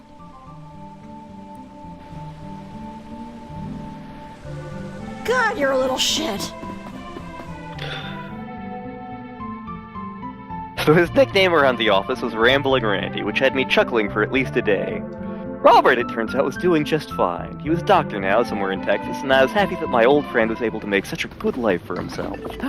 Next. Work was good for a few years until the cartel activity started to pick up dramatically. Nobody was sure why, but we were suddenly inundated with arrests and births, all kinds of paperwork. All right. Even Randy wasn't as talkative around this time. It was supposed to come to a head today. Today we were going to do a massive takedown on a processing plant operating just inside the border. Our undercover agent had uncovered it while posing for a different case, so Randy and I took the lead while the rest of the office continued monitoring the other operation. Power coming from the waterfall. Yeah, we know, we remember this. We were here before. Yep. Take down the enemy. We enlisted the FBI and local SWAT teams for help, and I thought everything was going to go smoothly, until I got kidnapped right out of the parking lot on my way out of the office last night. From the time they ripped the rucksack bag off my head till the first rays of daylight, they questioned me. They were careful. All of them had clown masks on, the hard plastic kind that never quite fit the face right. All of them were wearing gloves and carrying weapons. Some had guns, some had various wicked modifications of baseball bats and crowbars. The night was rough. They wanted to know how we found out about them, who we were working with, when the operation was going to go down, and a whole host of other questions. I was patient and waited. I gave them no information and suffered a few broken ribs and some teeth for it. While they were questioning me, I took in my surroundings. I knew from the floor plans I had studied for the bus that I was in the processing plant, specifically in one of the raised offices at the end of the building. I could see the entire plant from the large window on the wall in front of me. I guess that they did not know about our plans yet, so I contented myself to sit tight and wait for the bus to happen at 10 a.m. Fairy said we have to get there. But... Oh, right. I forgot you can't fly. I think... Oh, right, this. We did it!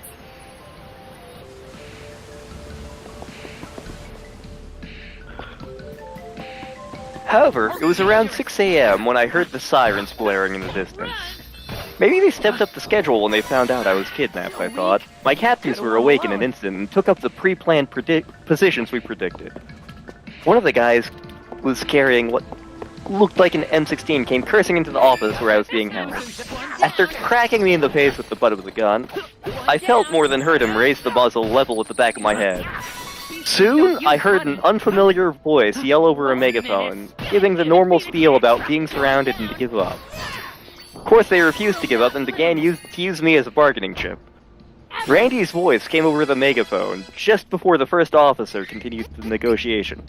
"Mikey, just wait, Mikey. Hang tight and don't do anything stupid." The standoff lasted for hours. If it weren't for the gun pressed at the nape of my neck, I would have probably passed out from boredom. Eventually, things got real quiet. My guard started getting antsy and walked out, probably to check for new orders with his superiors. As soon as he left the room, 100 glass windows shattered, breaking the silence, and raining shards of glass down on the main factory floor. White smoke obscured the first floor as tear gas flooded the facility. Shouting and gunfire followed as my captors opened fire. Amid the confusion and smoke, I couldn't tell who was winning. I did hear Randy's voice at one point yelling orders like, "Dimitri, take the stairs, give Pauline some cover." None of the officers who were supposed to be with us today were named Dimitri or Pauline. The din began to wither after only a few minutes, and unseen officers began yelling, "Clear!" As the smoke dissipated, I expected to see the body armor and face masks of the SWAT teams who were supposed to be part of today's operation. Instead, I saw lots of men and a few women I had never seen before in various uniforms. Some were in army uniforms, others were in suits, and there were even a few in civilian clothes. God, did they call in the army and the CIA for this? When Randy saw me, he came up running with one of the suited men who was carrying a bag. "Mike, thank God you're alive. I'm sorry we made you wait so long, but we had to wait for all the flights to make it before we could move." "What? Flights? What flight? Randy, what the hell are you talking about?" "We found out you were kidnapped at about midnight. The team that we were going to use wasn't trained for hostage situations, so I had to improvise. I made some calls and got as many as I could to come down here. Good thing Nate here happened to have hostage experience. Nobody asked me any questions after I brought your name up. We all know you, thanks to Robert here." Elemental? He motioned... Monster? Which? No, this isn't the elemental we're looking for. It's a giant monster. He motioned at the suited man who was leaning in to assess me. I frowned at the man and suddenly realized that his bag contained medical supplies. "Robert?" I choked out the question in disbelief. He gave me a small smile while he continued his work. "You mean to tell me that all these guys, they're all your family?" Robert looked up from where he was examining my jaw with a wry smile. "I told you we don't forget, Mike. All the goodings come to those who wait."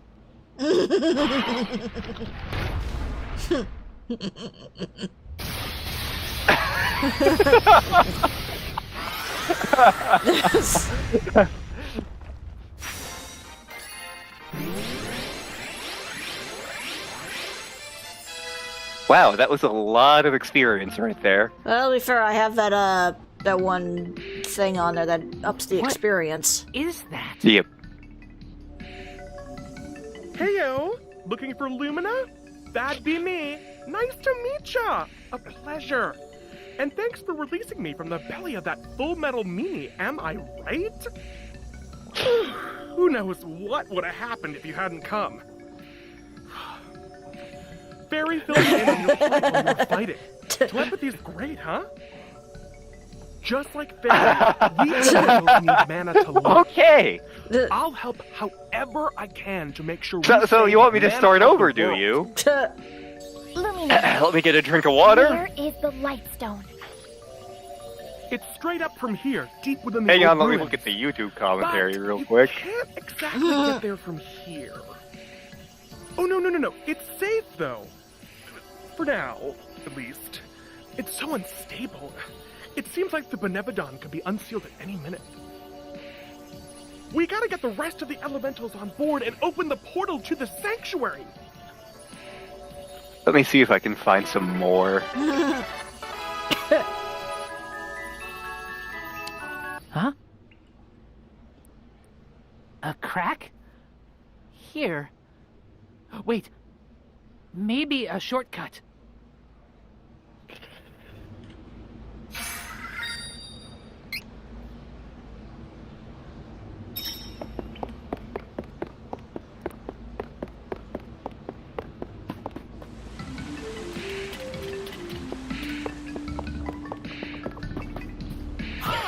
Together! Run! One down! Dork?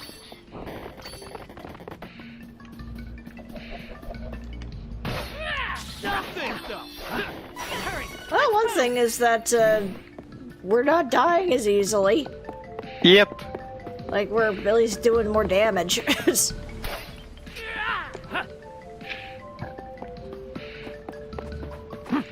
Time to work together, everyone!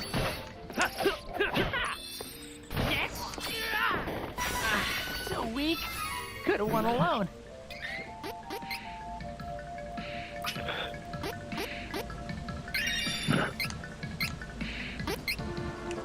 The humans of Onderdonk 3 were decidedly decadent. The felines, on the contrary, had mutated and progressed very rapidly. When Ferdinand Feghood arrived there in 3708, cats had almost all the good jobs, especially in government service, and relations between the two species were definitely strained. At this juncture, a young chap named Thomas Nyowro was arrested for causing the death of a human called Petrus V. Parsnip, a pioneer balloonist. Another human, Abercorn Sludge, had allegedly paid him to loosen the cords holding the ballast to Parsnip's balloon, thereby causing it to soar rapidly, become covered with ice, and to crash with fatal results to the aeronaut. Defense attorneys on Onderdonk 3 had to share the punishment of the accused if convicted. So poor Thomas could find no one to aid him. Only extreme verbal brilliance, the lawyers all knew, could dazzle a jury enough to procure an acquittal, and they despaired of their talents. But Feghood came forward. In court, he laughed at the seemingly overwhelming evidence marshaled by the prosecutor. Then he spoke the great sentence that won the case instantly. "It is well known," declared Ferdinand Feghood, "that Tom untied wait for no man."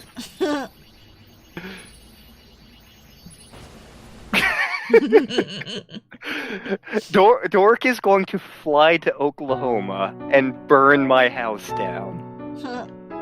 With lemons. She is going to get her engineers to invent a combustible lemon to burn my house down. Oh, the mana tree continues to... A hero must be found. Then, we must Okay, not delay we get anyone. it. The fairies go off and only one manages to get there. What do you mean? I can't... I leave the rest... Fine. Wait, we really needed that outskirt. Thanks, game. Yeah.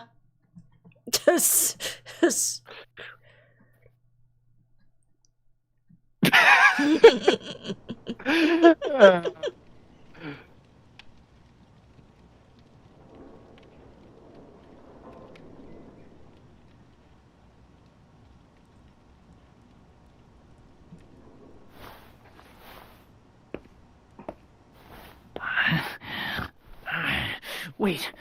Where?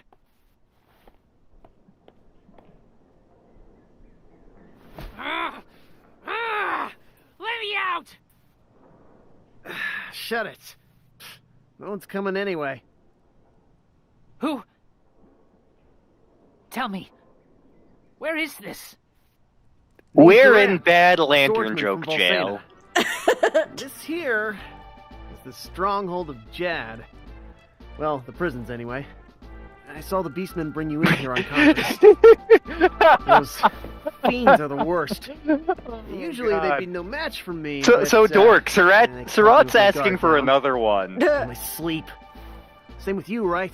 Those cowards. But I'll get the drop on them yet. Wait there, I'll get you out. Just give me a sec.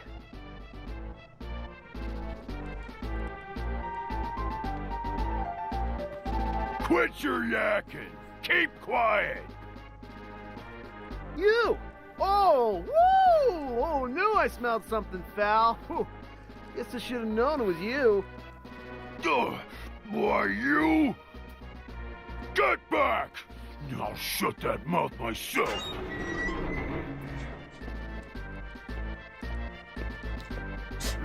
So when Reese is in this situation, she feigns illness and tricks them.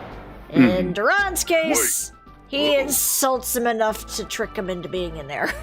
Yep. Oh. And I think, like, there. probably every character has a different strategy for it. I'm betting Angela does head to the the sexy. There should be Probably. one boat If left. she's third player. Yeah, Gotta get out of probably. this town. Obviously, Charlotte never gets to this While the point. beastmen are attacking Wendell, their forces are spread thin. We can catch that boat before it sets sail. I heard the townsfolk mention it before I got caught. Oh, you look pretty beat after a night in jail. Hey, offer a prayer to that mana statue, and you'll be healed completely. Just, hurry. Okay, Dragon Quest II, 23 parts. Yeah. Prince Cookie probably lengthened that. Probably. Because he is the worst.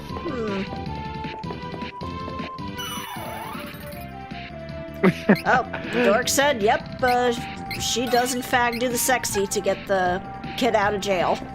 Okay. Oh, hey, look, it's the guy that Hawkeye robbed. Oh, yeah!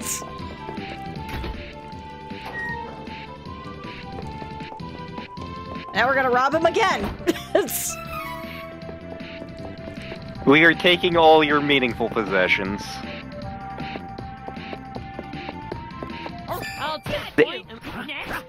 They gave Cookie the return. Why would they give Cookie the return spell?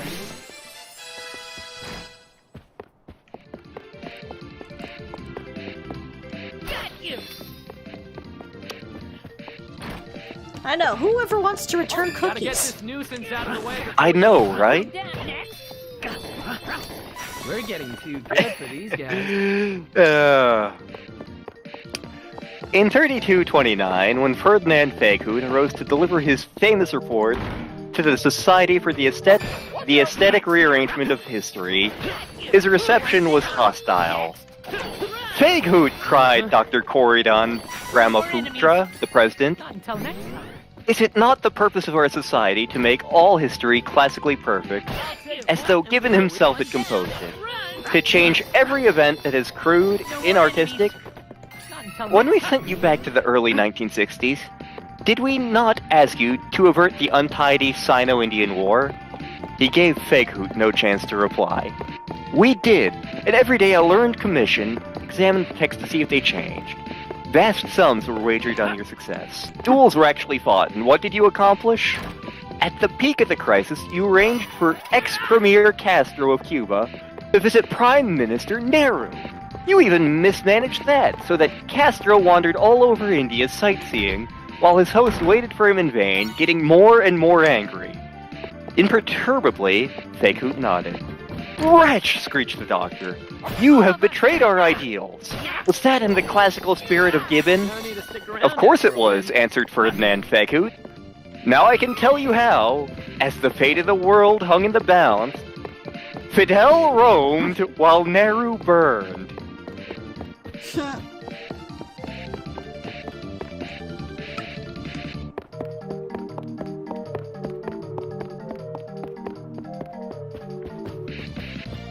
Dangerous! Run! So many puppies. They're not Carl, so it doesn't matter. Yep. I can't get enough of this power. Let's take it out. Next! One down! Everybody was kung fu furring. Do-do-do-do-do-do-do-do.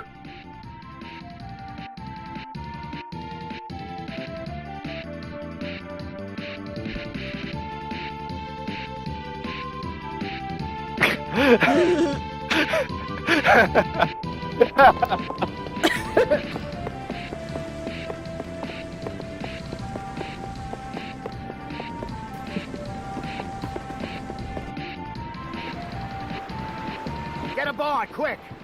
We're setting sail. All aboard! Boat.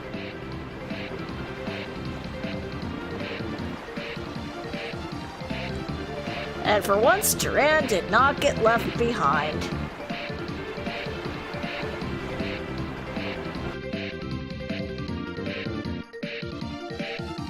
So what brings you here, Duran? Are you hungry like the wolf? We've wasted too much time. We have to get to Maya and find the rest of the elementals. Whoa! What's that? Fairy. She's from the Sanctuary of Mana. She'll help open the portal, but we have to find the elementals that live near the Mana Stones. Oh my god. You're the one the Priest of Light mentioned. I've been looking everywhere for the person chosen by Fairy. Small world, huh? So this is a little racy one. Yeah. Well, it's like this. Alrighty. One day, little Billy. Alright, Duran, what's your story? You're lost in the crowd, you smell like you sound, you're on the hunt down after you. Boop. I know precisely one Duran Duran song. Boop. Hey! Duran, hey, you're up. Pull yourself together.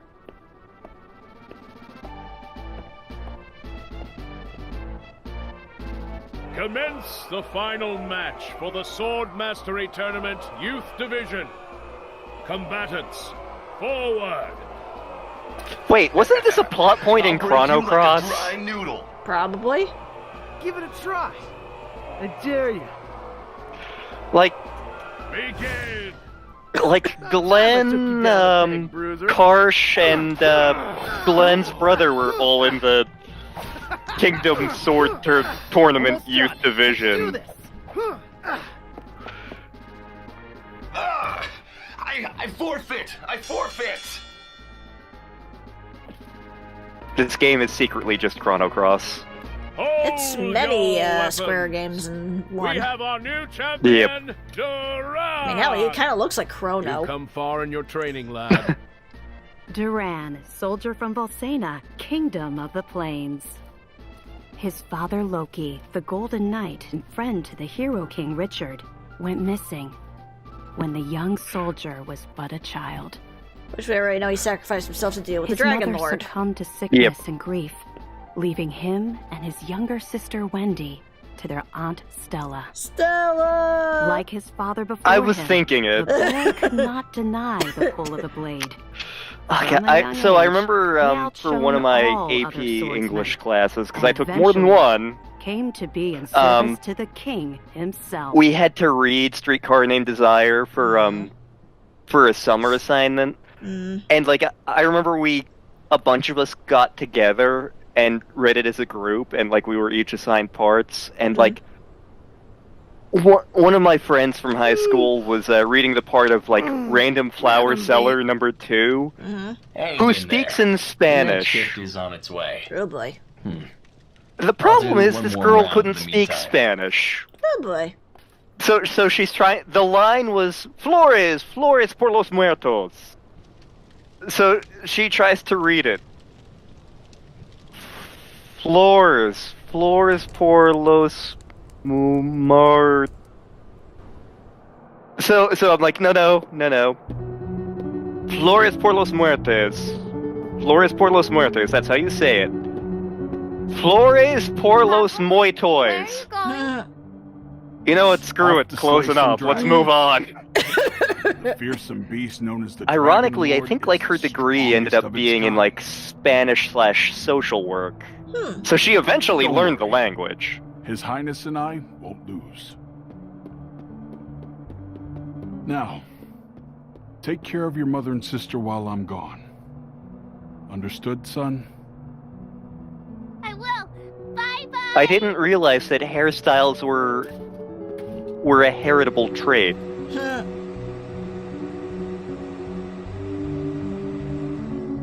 Madam, your husband, Loki, he took a blow meant for me, causing both him and the Dragon Lord to fall into the depths of an abyss. Let's say he's actually run My off with a men and I giantess searched and the area for a having week. 3 But to no very avail. unusual children. We could not find Loki. I see. One's He a giant fulfilled his wolf, duties as the one's a Golden giant Knight. snake, Until one's the a very girl end. who's half dead. I'm sure that's what Also, he he's a would want. horse's mom now for some reason.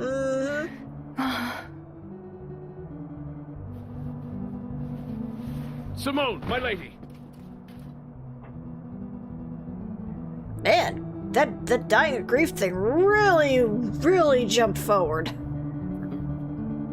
Oh, Stella. How could you let your illness go untreated for so long, Simone? Like this. If Loki knew I was ill, he would have neglected his duties for This my is the sake. backstory for Indiana Jones 3. I just couldn't hold him back like that. You're both such fools. Stella, my children. Do not fret, Simone. I will take care of them as if they were my own. You have my thanks. Simone? Hey kid, you want to say bye to your mom?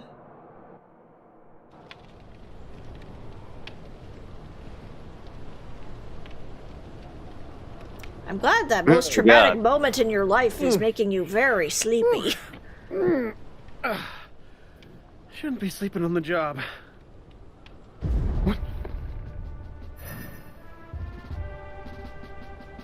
Goddamn wizards. Don't give in! What happened here? Huh? God What's damn it, that? it's you again. I love how we hate absolutely all of the villains in this. I mean, none of them are overtly, you know, memorable. Other than obnoxiousness. And big boobs. Halt! Also, But she is who also are you? obnoxious. Yes. Also, remember, You it was are her sharper group that than you had look. the ship with the balloons. Mother... Son of... Nick... What's so funny? The fact that you are considered the best fighter in this miserable castle. I think it's time I show you how powerful I'm you choking on my really own are. rage here. No more talking!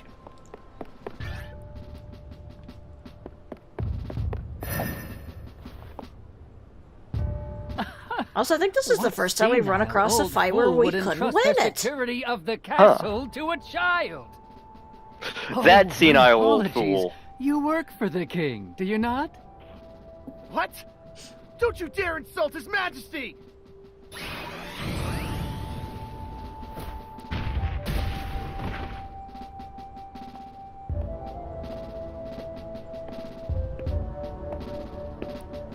Now the finishing blow. Someone infiltrated the castle! Find them! Huh. Seems you'll live another day. No matter. If all the king can boast is soldiers of your caliber, we can take this kingdom anytime we choose.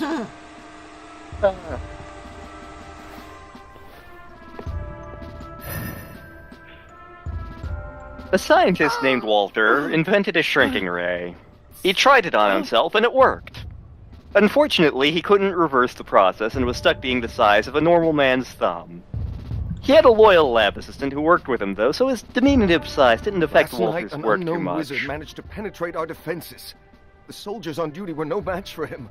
Duran was the only survivor. Witnesses say the man was wearing a red cloak. It has to be that Altinish cur. The Crimson Wizard. You mean Altanus and a spy? No honor among the lot of them. We should mount a full-scale attack on their forces before they sneak in again. Who's with me? Right! Hold! There is no definitive proof that Altena sent the intruder, nor would they have reason to attack our kingdom in the first place. We cannot act rashly. Please, my girlfriend lives there. She rules the the place. Past our defenses. And some As of our well as my best daughter, I don't know soldiers. exists yet. If we act hastily, we could fall into our enemy's trap. First, we must strengthen the castle's defenses and increase the guard. Then we shall send our own spies into Altenish territory. Yes, sir. But why would the true queen of Altena attack Valsena of all places? Did you forget her anniversary? I didn't send her cookies. You fool, you were supposed to send brownies! After a while, Walter began to long for female companionship. His lab assistant thought up a highly unethical plan. He planned to get a couple of ladies of the night, shrink them down to Walter's size, and keep them shrunk until they could figure out a way to reverse the process. Curses. The lab assistant went to Times Square and tried to get the young ladies, but it was trickier than it seemed. They were reluctant to travel all the way to the lab, You should be in bed, silly. but the lab assistant offered double their usual rate, so they finally agreed. As soon as they stepped into the lab, the assistant turned on the shrinking ray. There was a flash of light, puff of smoke, and when the air had cleared, the prostitutes were exactly the same size as they were before. What's the big idea? Eek, a mouse! One of the prostitutes saw Walter scurrying across the floor and squashed him flat with her shoe. Walter was dead, and the experiment was ruined. This was all because the lab assistant forgot what everyone already knows. You can lead the Horus to Walter, but you can't make him shrink.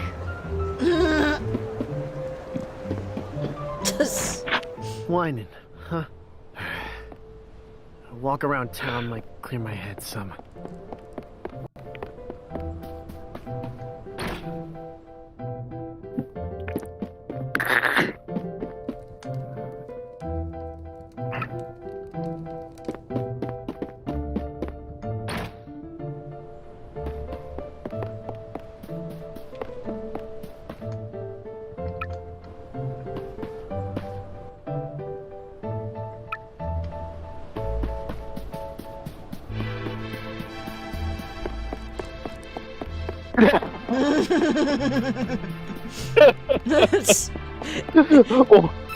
Oh, wow!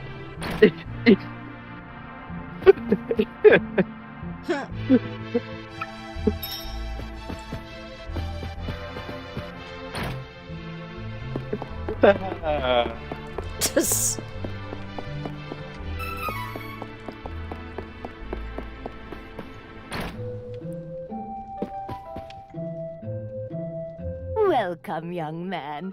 This shop is for reading fortunes. Your pinched face tells me you have a lot on your mind, son. My what?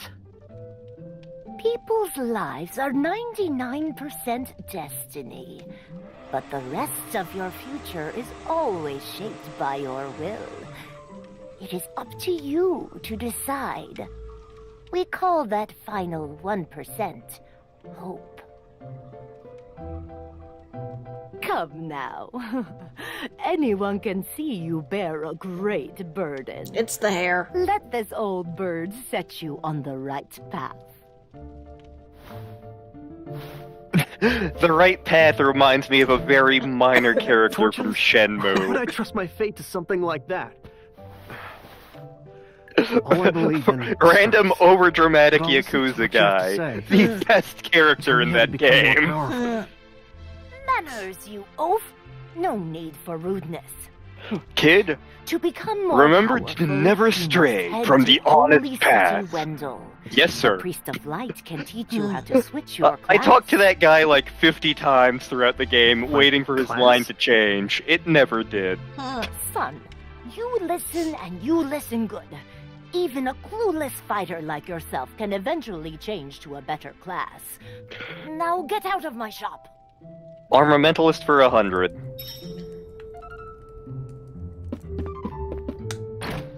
Switching classes, huh? It means I can defeat that crimson jerk. I'll do anything. Well, so basically better head to Wendell. See what all this fuss is main about. motivation is pride. Yep. He is Vegeta, got it. Yeah, and maybe a little bit of like early Avatar Zuko. I must regain my honor. At least you walked away without having your face half scarred. That lousy, conniving, murderous Crimson Wizard is dead meat. I won't let him get away. Not again. I won't come back until he's finished. I won't. I'd say you got probably the weakest storyline now that I think of it, other than Charlotte. No, I don't think it's as weak as Charlotte's. I mean, I think it's weaker than Charlotte's. He's just not as obnoxious. He's just kind of there. Yeah. Sorry, Wendy. Which is weird, Stella. considering like the promotional stuff for this Really game. It almost feels like they're trying to make him the main character. Yeah, which is weird, because, again, Wait. he's boring. Mm-hmm. Aunt Stella.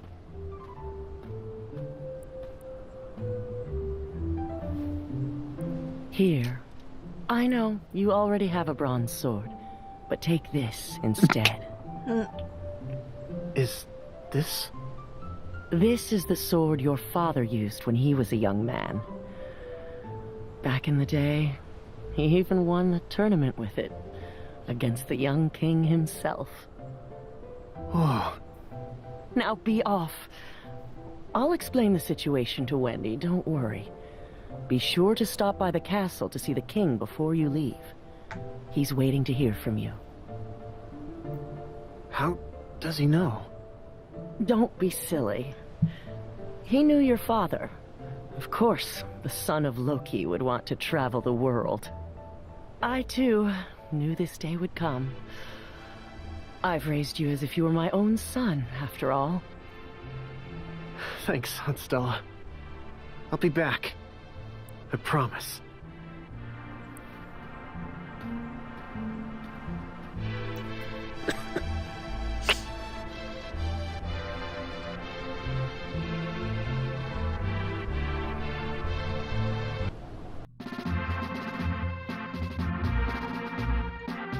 So now that we've seen all 6 of everybody's backstories, how would we rank them?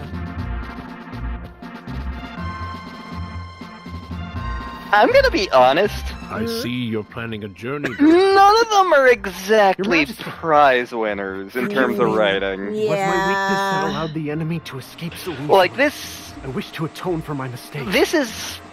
I cannot no... forgive the wizard Like, in for terms what of he writing, this is no Dragon Quest, first no time in my Final life, Fantasy. Utterly powerless. It's pretty... Not only pretty defeated me, basic, he which isn't assaulted to say you the with characters are bad, necessarily. He must pay for this.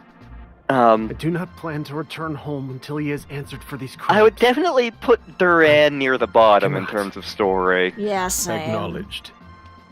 You have my I'd argue blessing Charlotte on your is journey. the complete weakest. Thank you, Your Majesty. Charlotte's, I feel, is more compelling than Duran's. But that's not saying much. Yeah. It really isn't. Truly admirable. I'd feared that perhaps he was raised too proud. But I see that he is just like his father. Duran, pride! Charlotte, boy friend.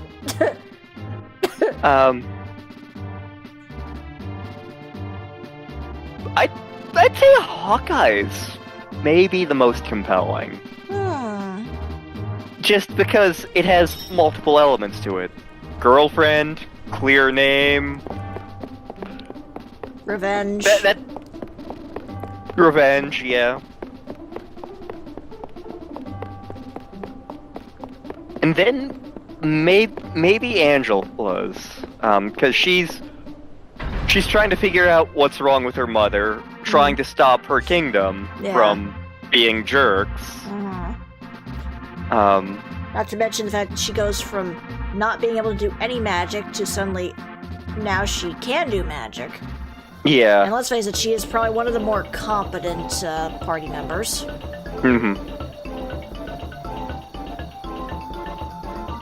I like Kevin, alright. Yeah. Like, his story is fairly simple, but I feel there's a bit more emotional weight to his. Yeah.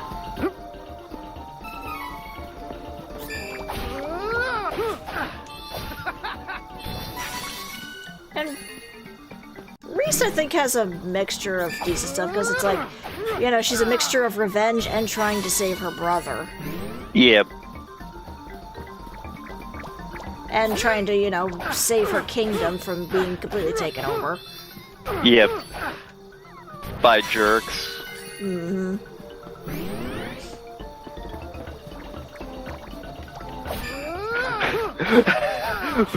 Prince Cookie is a shitlord, and he knows it.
Yep, and we're running, and we're running, and we're running.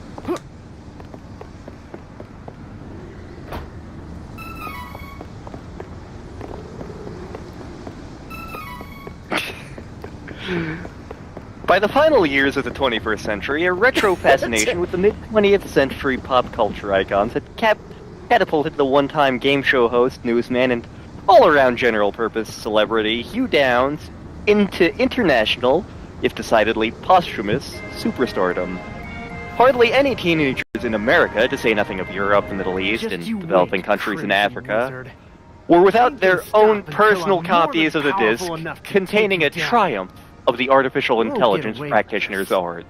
A fully functional software simulation of Hugh Downs, transmitted by holographic projection, incapable of interacting extensively with the user in witty repartee reminiscent of vintage episodes of Concentration, or pithy observation straight from the glory days of 2020. Duran, bested by the Crimson Wizard, nearly lost confidence in his skills. Yeah, we Sent get out it. the Holy City Wendell to gain the strength to overcome his failings.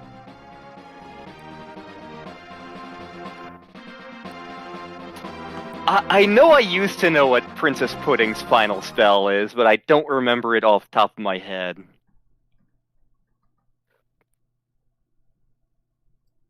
Ferdinand Fagut, like many brilliant molecular geneticists and theoretical nanobiologists before him, believed this application of software simulation technology to be the cheapest kind of sham. Okay. The sort of Let's be high-tech straight celebrity there. impersonation, if you will. If I go along with you for this journey, will the Mana Goddess grant my wish? Certainly. You can become the world's strongest swordsman. Let's do this. He felt that true entertainment value could only be offered by attaining that Philosopher's Stone of genetics, dimly perceived by the producers of classic films like Jurassic Park, an actual living clone of Hugh Downs. In this view, he was joined by the entire staff of the Portland Institute of Genetics, his employer at the time.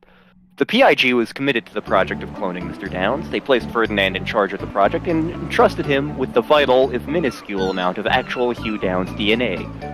acquired corporate principles to the contrary notwithstanding from the thriving black market in biological materials. They had even retained Dr. Borgnine from Geneva, the world's acknowledged expert in cloning dead white 20th century males. We made land, but... Dr. Borgnine relocated to Portland and for many months worked in close collaboration with Ferdinand on the Downs project. Oh, good idea. Unhappily, fortune did not smile on the Feghoot team. Experiment after experiment proved unsuccessful for one reason or another, and in the end, the precious quantity of Downs DNA was exhausted.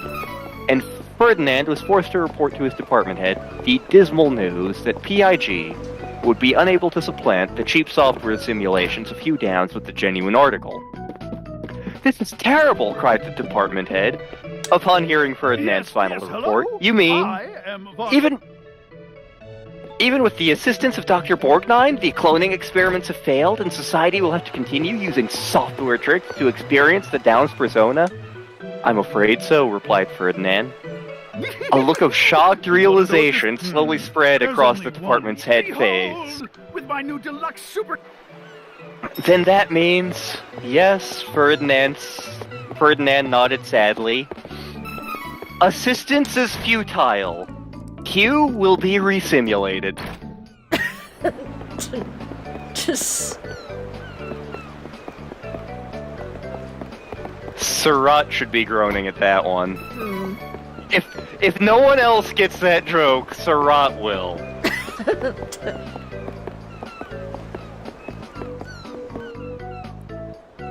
We all escaped Jad, but it made His Eminence... They say a young priest named Heath is the only one in Wendell who can...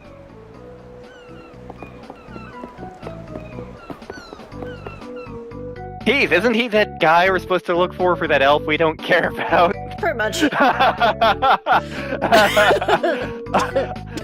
I have dealt psychic damage to Surratt. My work here is done. Yep.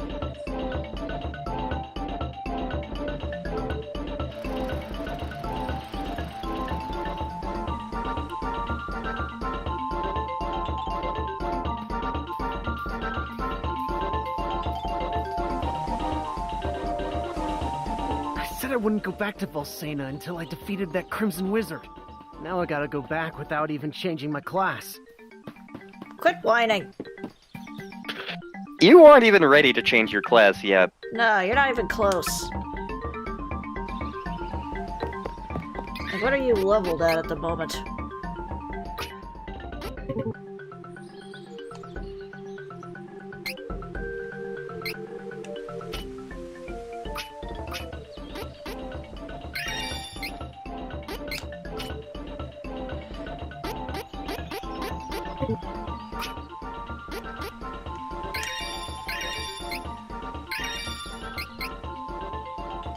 Alright, let's...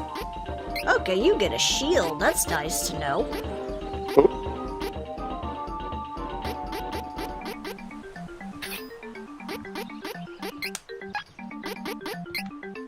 Don't have any shields, but it's nice to know that's there. Yes.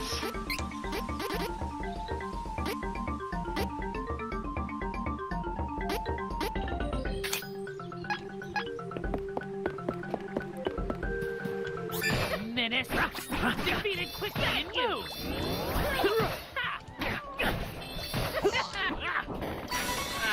So weak. Could have won alone. Whee! Nope, that was just chocolate.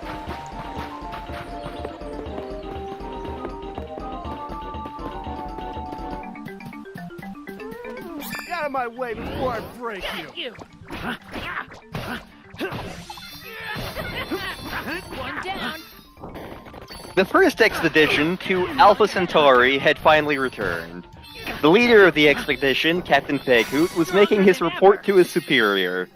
"So, Feghoot, did you find any indigenous life?" "Yes, sir, intelligent life, in fact. And what's more, they were almost completely identical to humans, except for one thing." "Almost? What do you mean?" "Well, sir, they have one less joint in their arms." "I see. So I suppose you could say that?" "Yes, sir. The natives are wristless."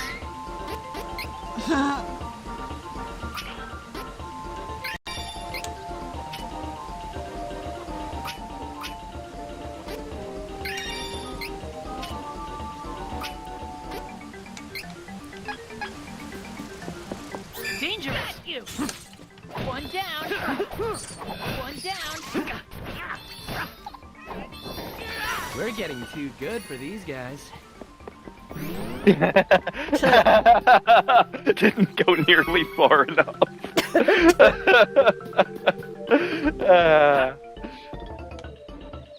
Let's see here.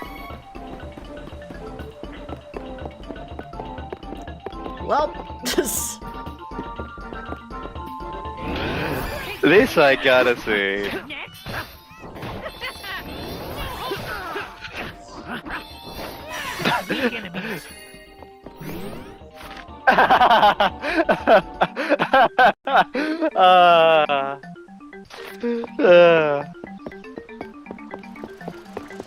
I love it. I almost feel like that deserves chocobo points. Go for it. Work together, everyone. Let's see here. I don't think I can. Let's find out. You Can I edit that should. actually? You should. It's, the mods are able to go in there. That's the spirit. Let's see here. As well as you Chuck- and V. Let's see here. How many points should we give for that? Yep. I am not able to edit that. Okay. Oh, that's probably because I was the one who posted it. Yep.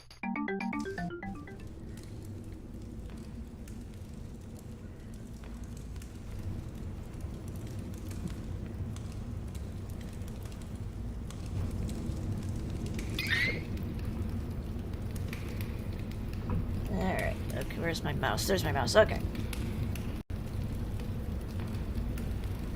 Doop-a-doop-a-doop.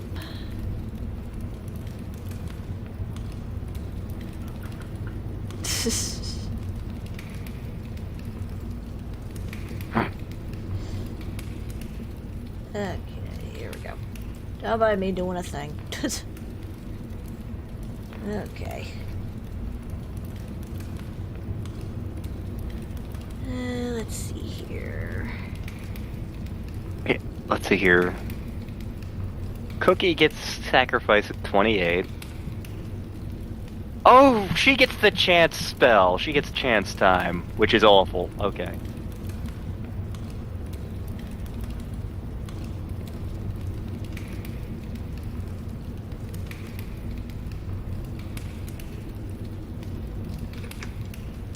There, we'll go with that for now.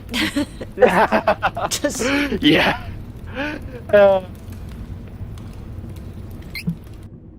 Oop. No, I don't want to... Okay, thank you.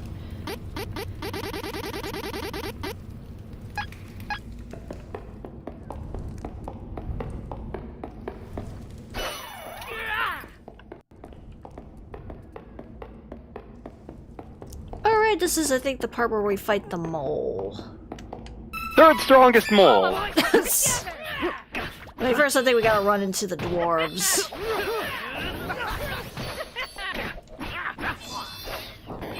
Feel strength.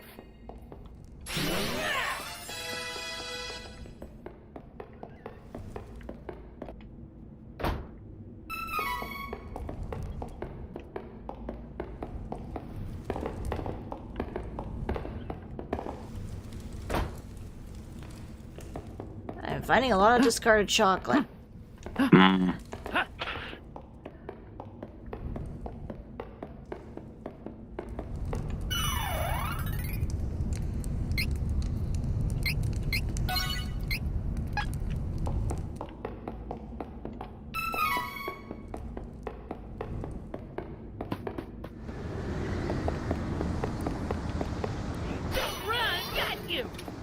Oh no, right, we gotta fight the robots first.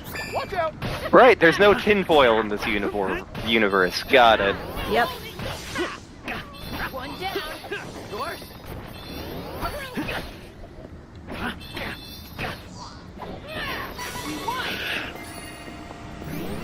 Actually, in Smash Brothers, the chance spell is a thing that the hero can use. A Valsanian soldier! You think you can walk away from us unscathed? Never! Put some damn pants on. Wait. What are you doing? Well, what do you mean? Whoa, that sounds like an overreaction. Silence you. You are all enemies of the kingdom. Hey! Bring out those magic devices! We'll trap them on the bridge! Take this! Huh? Also, why is Duran getting all this attention right now when Kevin's the main party member? Are these things gonna attack Volsena? I ain't gonna let these things get past me. Whoops, I missed heavy.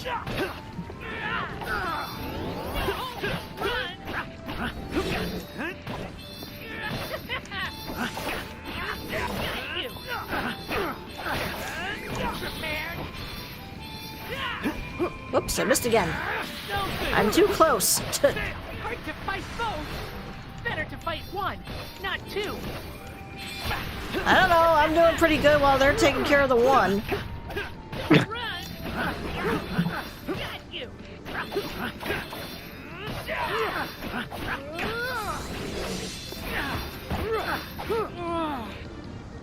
Got you. Come on. One more enemy to go.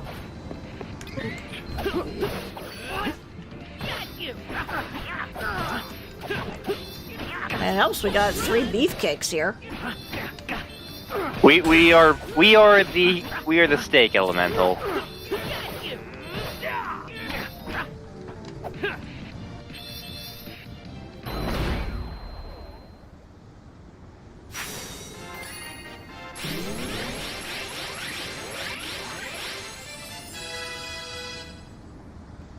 Few remember that brilliant mathematician and Nobel Prize winner Albert Einstein married his cousin Elsa Lowenthal after his first marriage dissolved in 1919. Einstein stated that he was attracted to Elsa because she was well endowed. He postulated that if you were attracted to women with large breasts, the attraction is stronger if there is a DNA connection. How do we get to The postulation Volsena now? became known as Einstein's theory of relativity.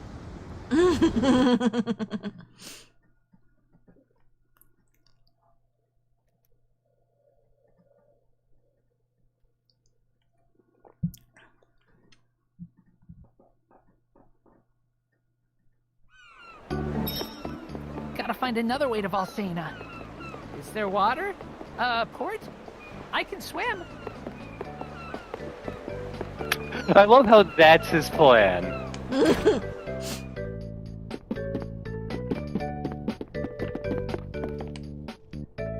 What?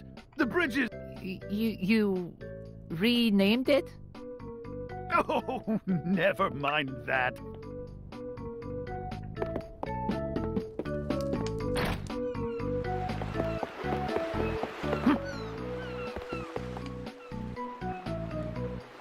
Isn't she a bingo?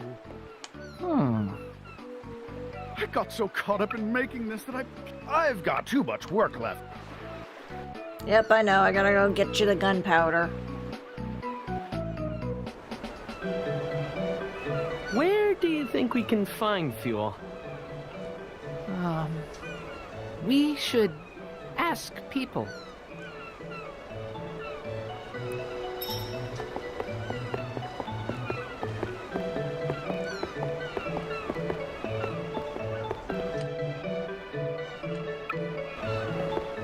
And it's like, oh right, we gotta go talk to the dwarves.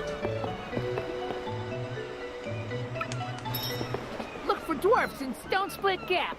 Don't worry, I can sniff them out.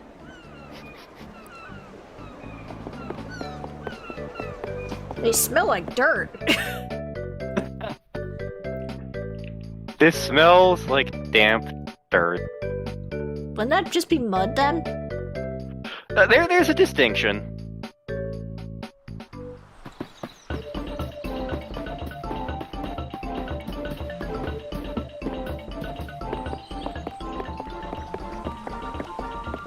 I'll take point. There's a real one dead. But does it taste like cat? Handle anything. Watch out for the enemy. One down. Cross cut.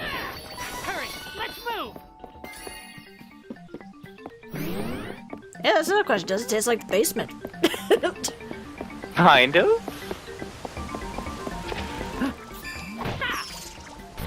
One down. I could have beaten them all on my own. So this one comes courtesy of Surat. I just looked at the punchline and I'm like, oh, I have to do this one now.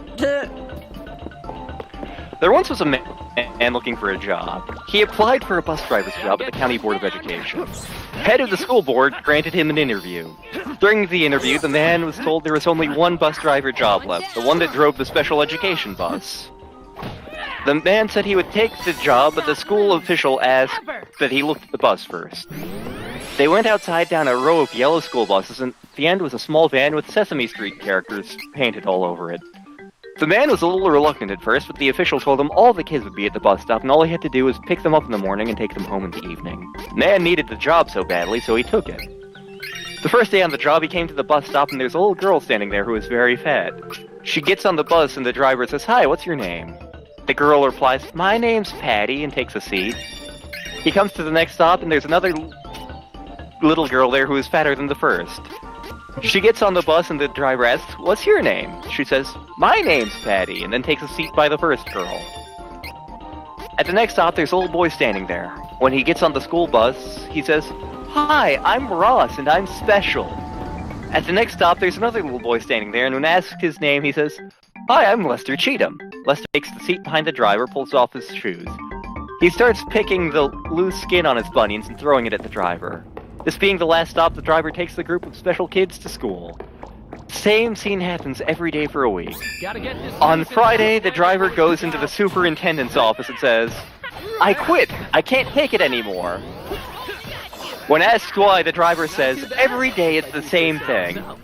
Two obese Patty, Special Ross, Lester Cheatham picking bunions on a Sesame Street bus." Dwarf Tunnel. Near here?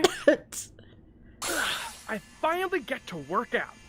See this wall here? It's actually an illusion made with refracted light. Cool, huh?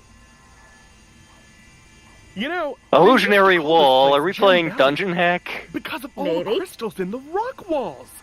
The crystals are how the dwarves disguise the entrance. Here, look.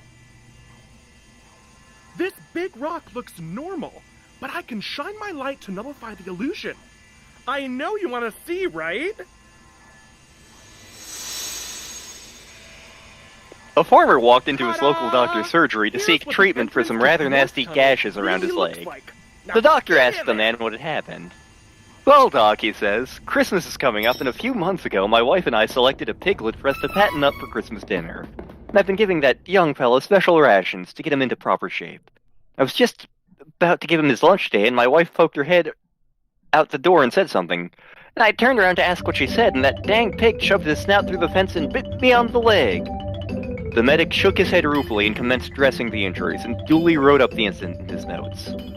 A week or so later, the farmer was back with a series of bites on his buttocks, and the doc queered him as the cause. Dwarf Village! "Well," says the man of the soil, "I was standing up on the fence of the pigsty getting ready to give our special pig his eats, when the new Avon lady called around, you know, the good-looking blonde who wears the low-cut blouses, and I was admiring the view when I lost my balance and fell. Just managed to stop myself from falling right on my back, and as I was scrambling back over the fence, pig done bit me on the backside." The farmer departed with his new wounds cleaned and bound, and the doctor made a further entry in his medical notes. A week later, the farmer came in with great gashes down his arms, and his shirt sleeves in shreds. "Right," said the doc, "what happened?" "Well, you know that pig." The chief, he sighed heavily, picked up his pen to commence writing, and said, "Okay, you don't need to explain. I know. You were feeding the ham that bites you."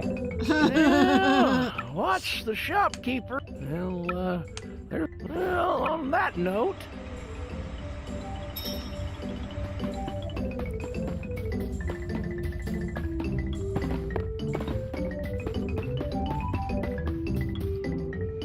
Now, looking for...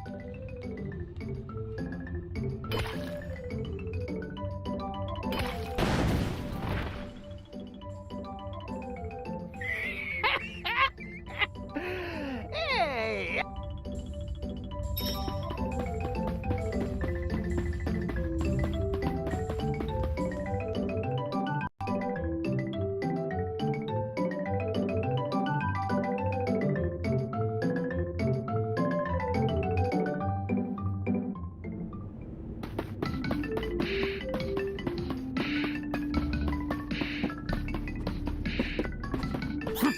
This'll be faster if we fight together. I mean, that's the plan, Hawkeye. Or was that Durant? I can't tell. See that? Anyone got a light? Why do you smoke? Watch out for the enemy!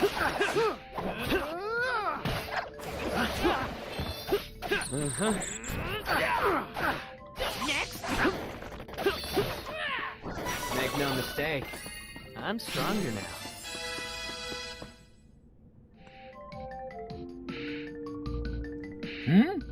Yeah, I'm Watts. Who's asking? Here, take your nitramide. Oh, wait, I ain't got time to chat. Throwing money at is the achievement I got for that. Our patron Well. elemental. He ain't. There's just been so many dang quakes and rum. No time to waste. I'll be deeper in the caves looking for gnome. Oh, wait! He's gone.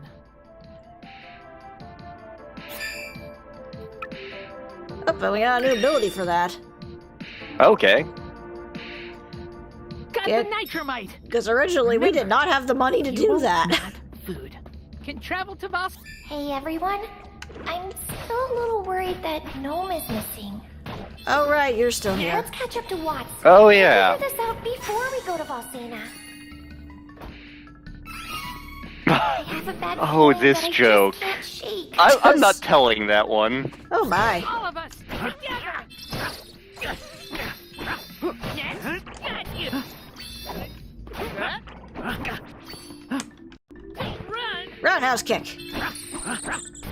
Feel strength!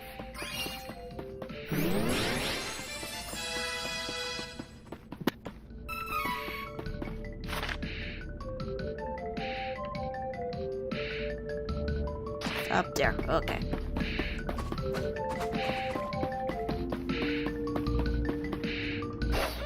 Nope. No, not that way. Let's take it out before it does more damage. Take this. Anyone got a light? Seriously, why do you need a light?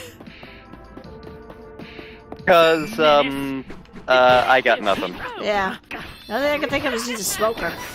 Mhm. He's a smoker, he's a joker, he's a midnight token. God, I don't even like that song. You beat me to it. One down! We won! Steve Miller, a mostly forgettable rock star.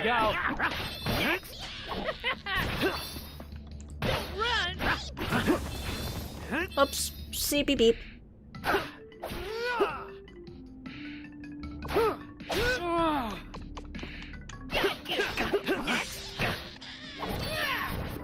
This is strength! Dangerous! Got you! Don't think so! Steve Martin has some incredibly memorable songs. Atheist Saint got no songs. Let's see here. God, what were some of the other ones on that album I got my mom? A few years ago, Steve Martin released a banjo album, and I'm like, well, know what I'm getting mom for birthday this year? Never cross paths with us.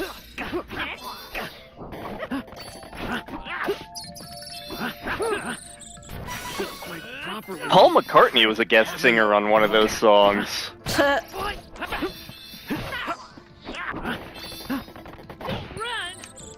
Bring him on. I can handle anything. This'll be faster if we fight together. Run! Got you!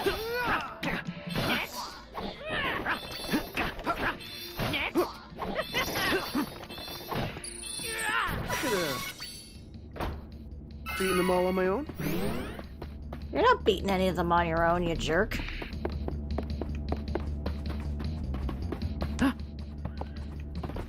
You wish you'd never cross paths with us. Ouch! Rude.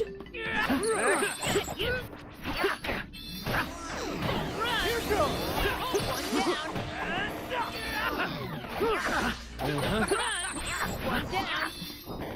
Will not lose! Ever! Slow down there, guys.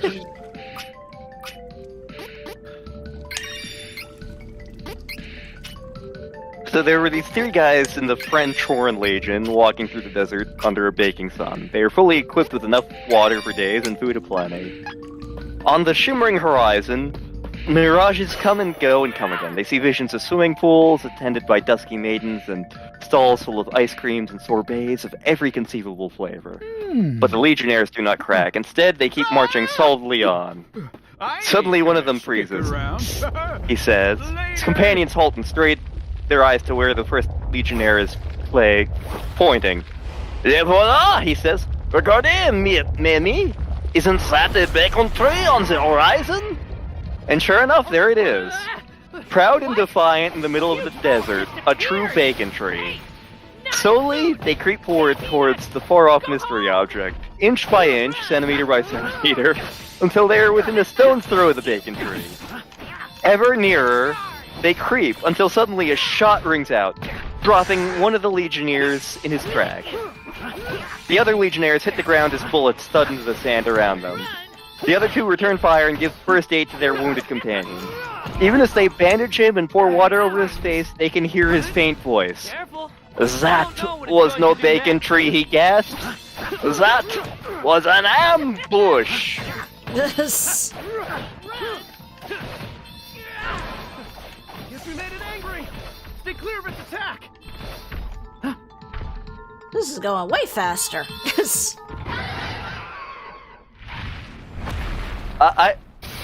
There's actually a point-and-click adventure game where a bacon tree is a thing that shows up. Ooh. God, one, like the Misadventures of Remus or something. Like there were a couple of Flash games, and then like an actual game that you had to purchase, and the purchasable game was a prequel. And in that one, there was a bacon tree, and you use it to solve a puzzle. First, no.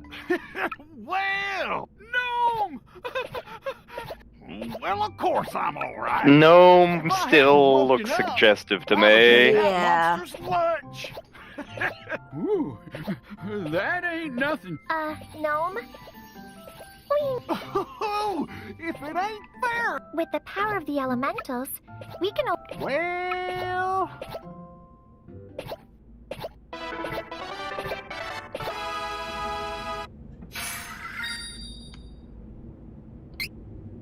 Prior to the breakup of the Soviet Union, my wife and I had an opportunity. We had an opportunity to visit Moscow, apparently, Star. Oh my! You guys are. It's a beautiful city with friendly people, all eager to help us enjoy our visit, including Rudolf Karnikov, the personal guide assigned to us by the concierge for our hotel. Moscow, born and bred, and a former member of the Politburo. Rudy was very knowledgeable about the city and every aspect of Russian life as well. We spent every possible moment out exploring the city, despite the often unpredictable Moscow weather. One day, as we prepared to leave the hotel for a visit to a winery on the outskirts of Moscow, it began to... well, something was falling out of the sky. I'm pretty sure it was snow. My wife was You were equally sure it was rain, apparently, and insisted upon a visit to the local department store to purchase an umbrella. I thought the shopping spree was a waste of time. Who needed an umbrella for snow? Besides, I really wanted to go to that winery. Well, a lengthy argument ensued, which threatened to ruin the day's excursion, until you suggested we defer to someone whose judgment about local weather conditions was sure to be above reproach. Namely, our Muscovite guide. After all, you insisted. Rudolph the Red-Nosed Rain, dear. Although that was just so unrealistic because neither of us drink wine. That is true. Also, I probably would not get a umbrella for snow.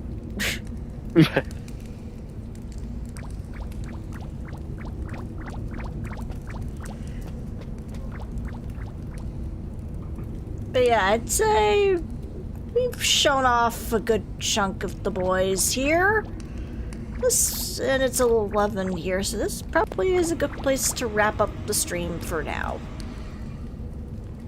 Do we want to continue doing the boys route, or It's up to you, really. I'm okay with either or. Considering we only have 3 more weeks of Sumbro Square. I mean, the thing is, there's not a lot to talk about at this point, just because we're going to be covering a lot of the same story beats. Pretty much. The most that's going to change, I think, is just some of the dialogue, and obviously the main villain is going to change, because we have Kevin.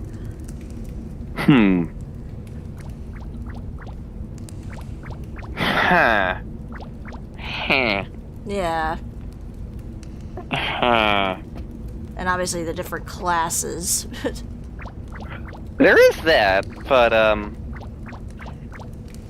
It is going faster, Yeah. We're already, like, in the 20s in terms of level, just Yeah. because... Just because we're doing a new game plus. And obviously the fight is going a lot smoother anyway, because we got all powerhouses here.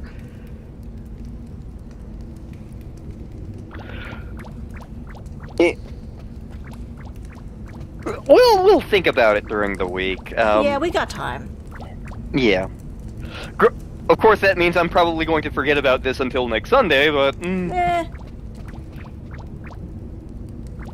So yes, this has been Lantern Bad Joke Stream. I literally just have a website pulled up with piles of these things.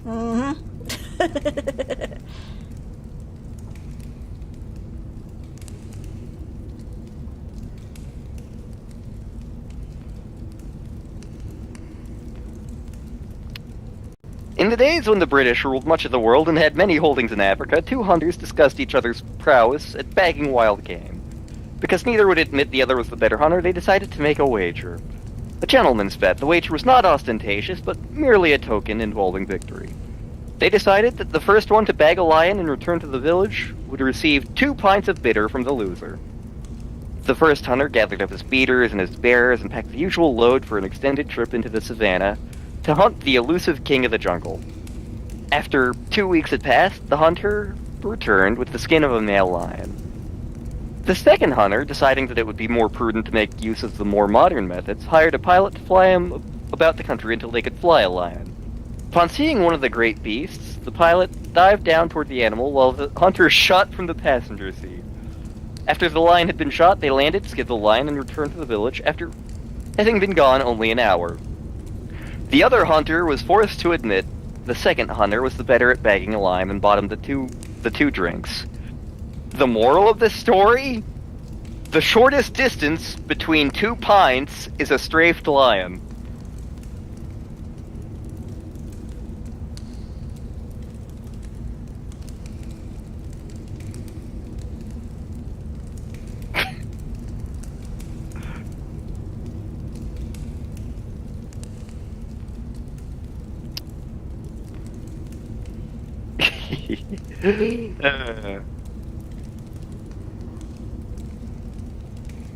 Good night, everybody. This is...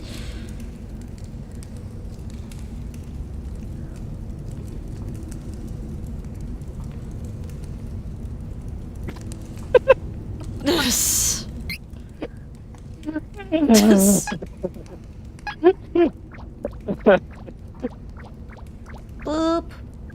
Hey.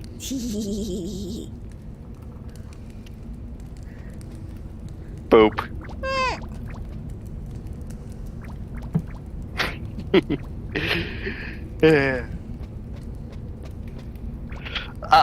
I'm imagining Raven's gonna pull up this stream later, get to about halfway, and then just give up.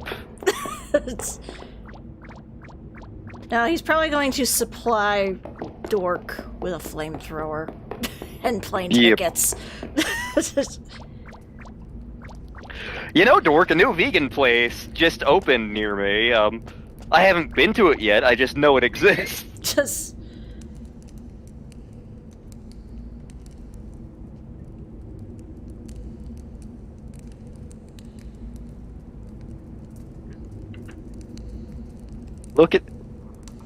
Look at those furries dance. Well, one of them is anyway.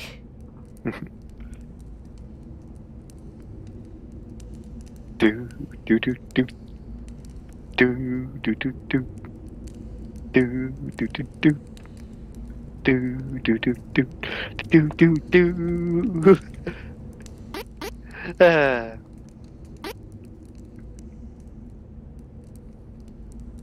Brain is fried. Yeah. So, I think with that, we will say goodnight for now. And we will see you guys in the next stream. What it will be? Well, tune in to find out. Until then, take care, everybody. Good night.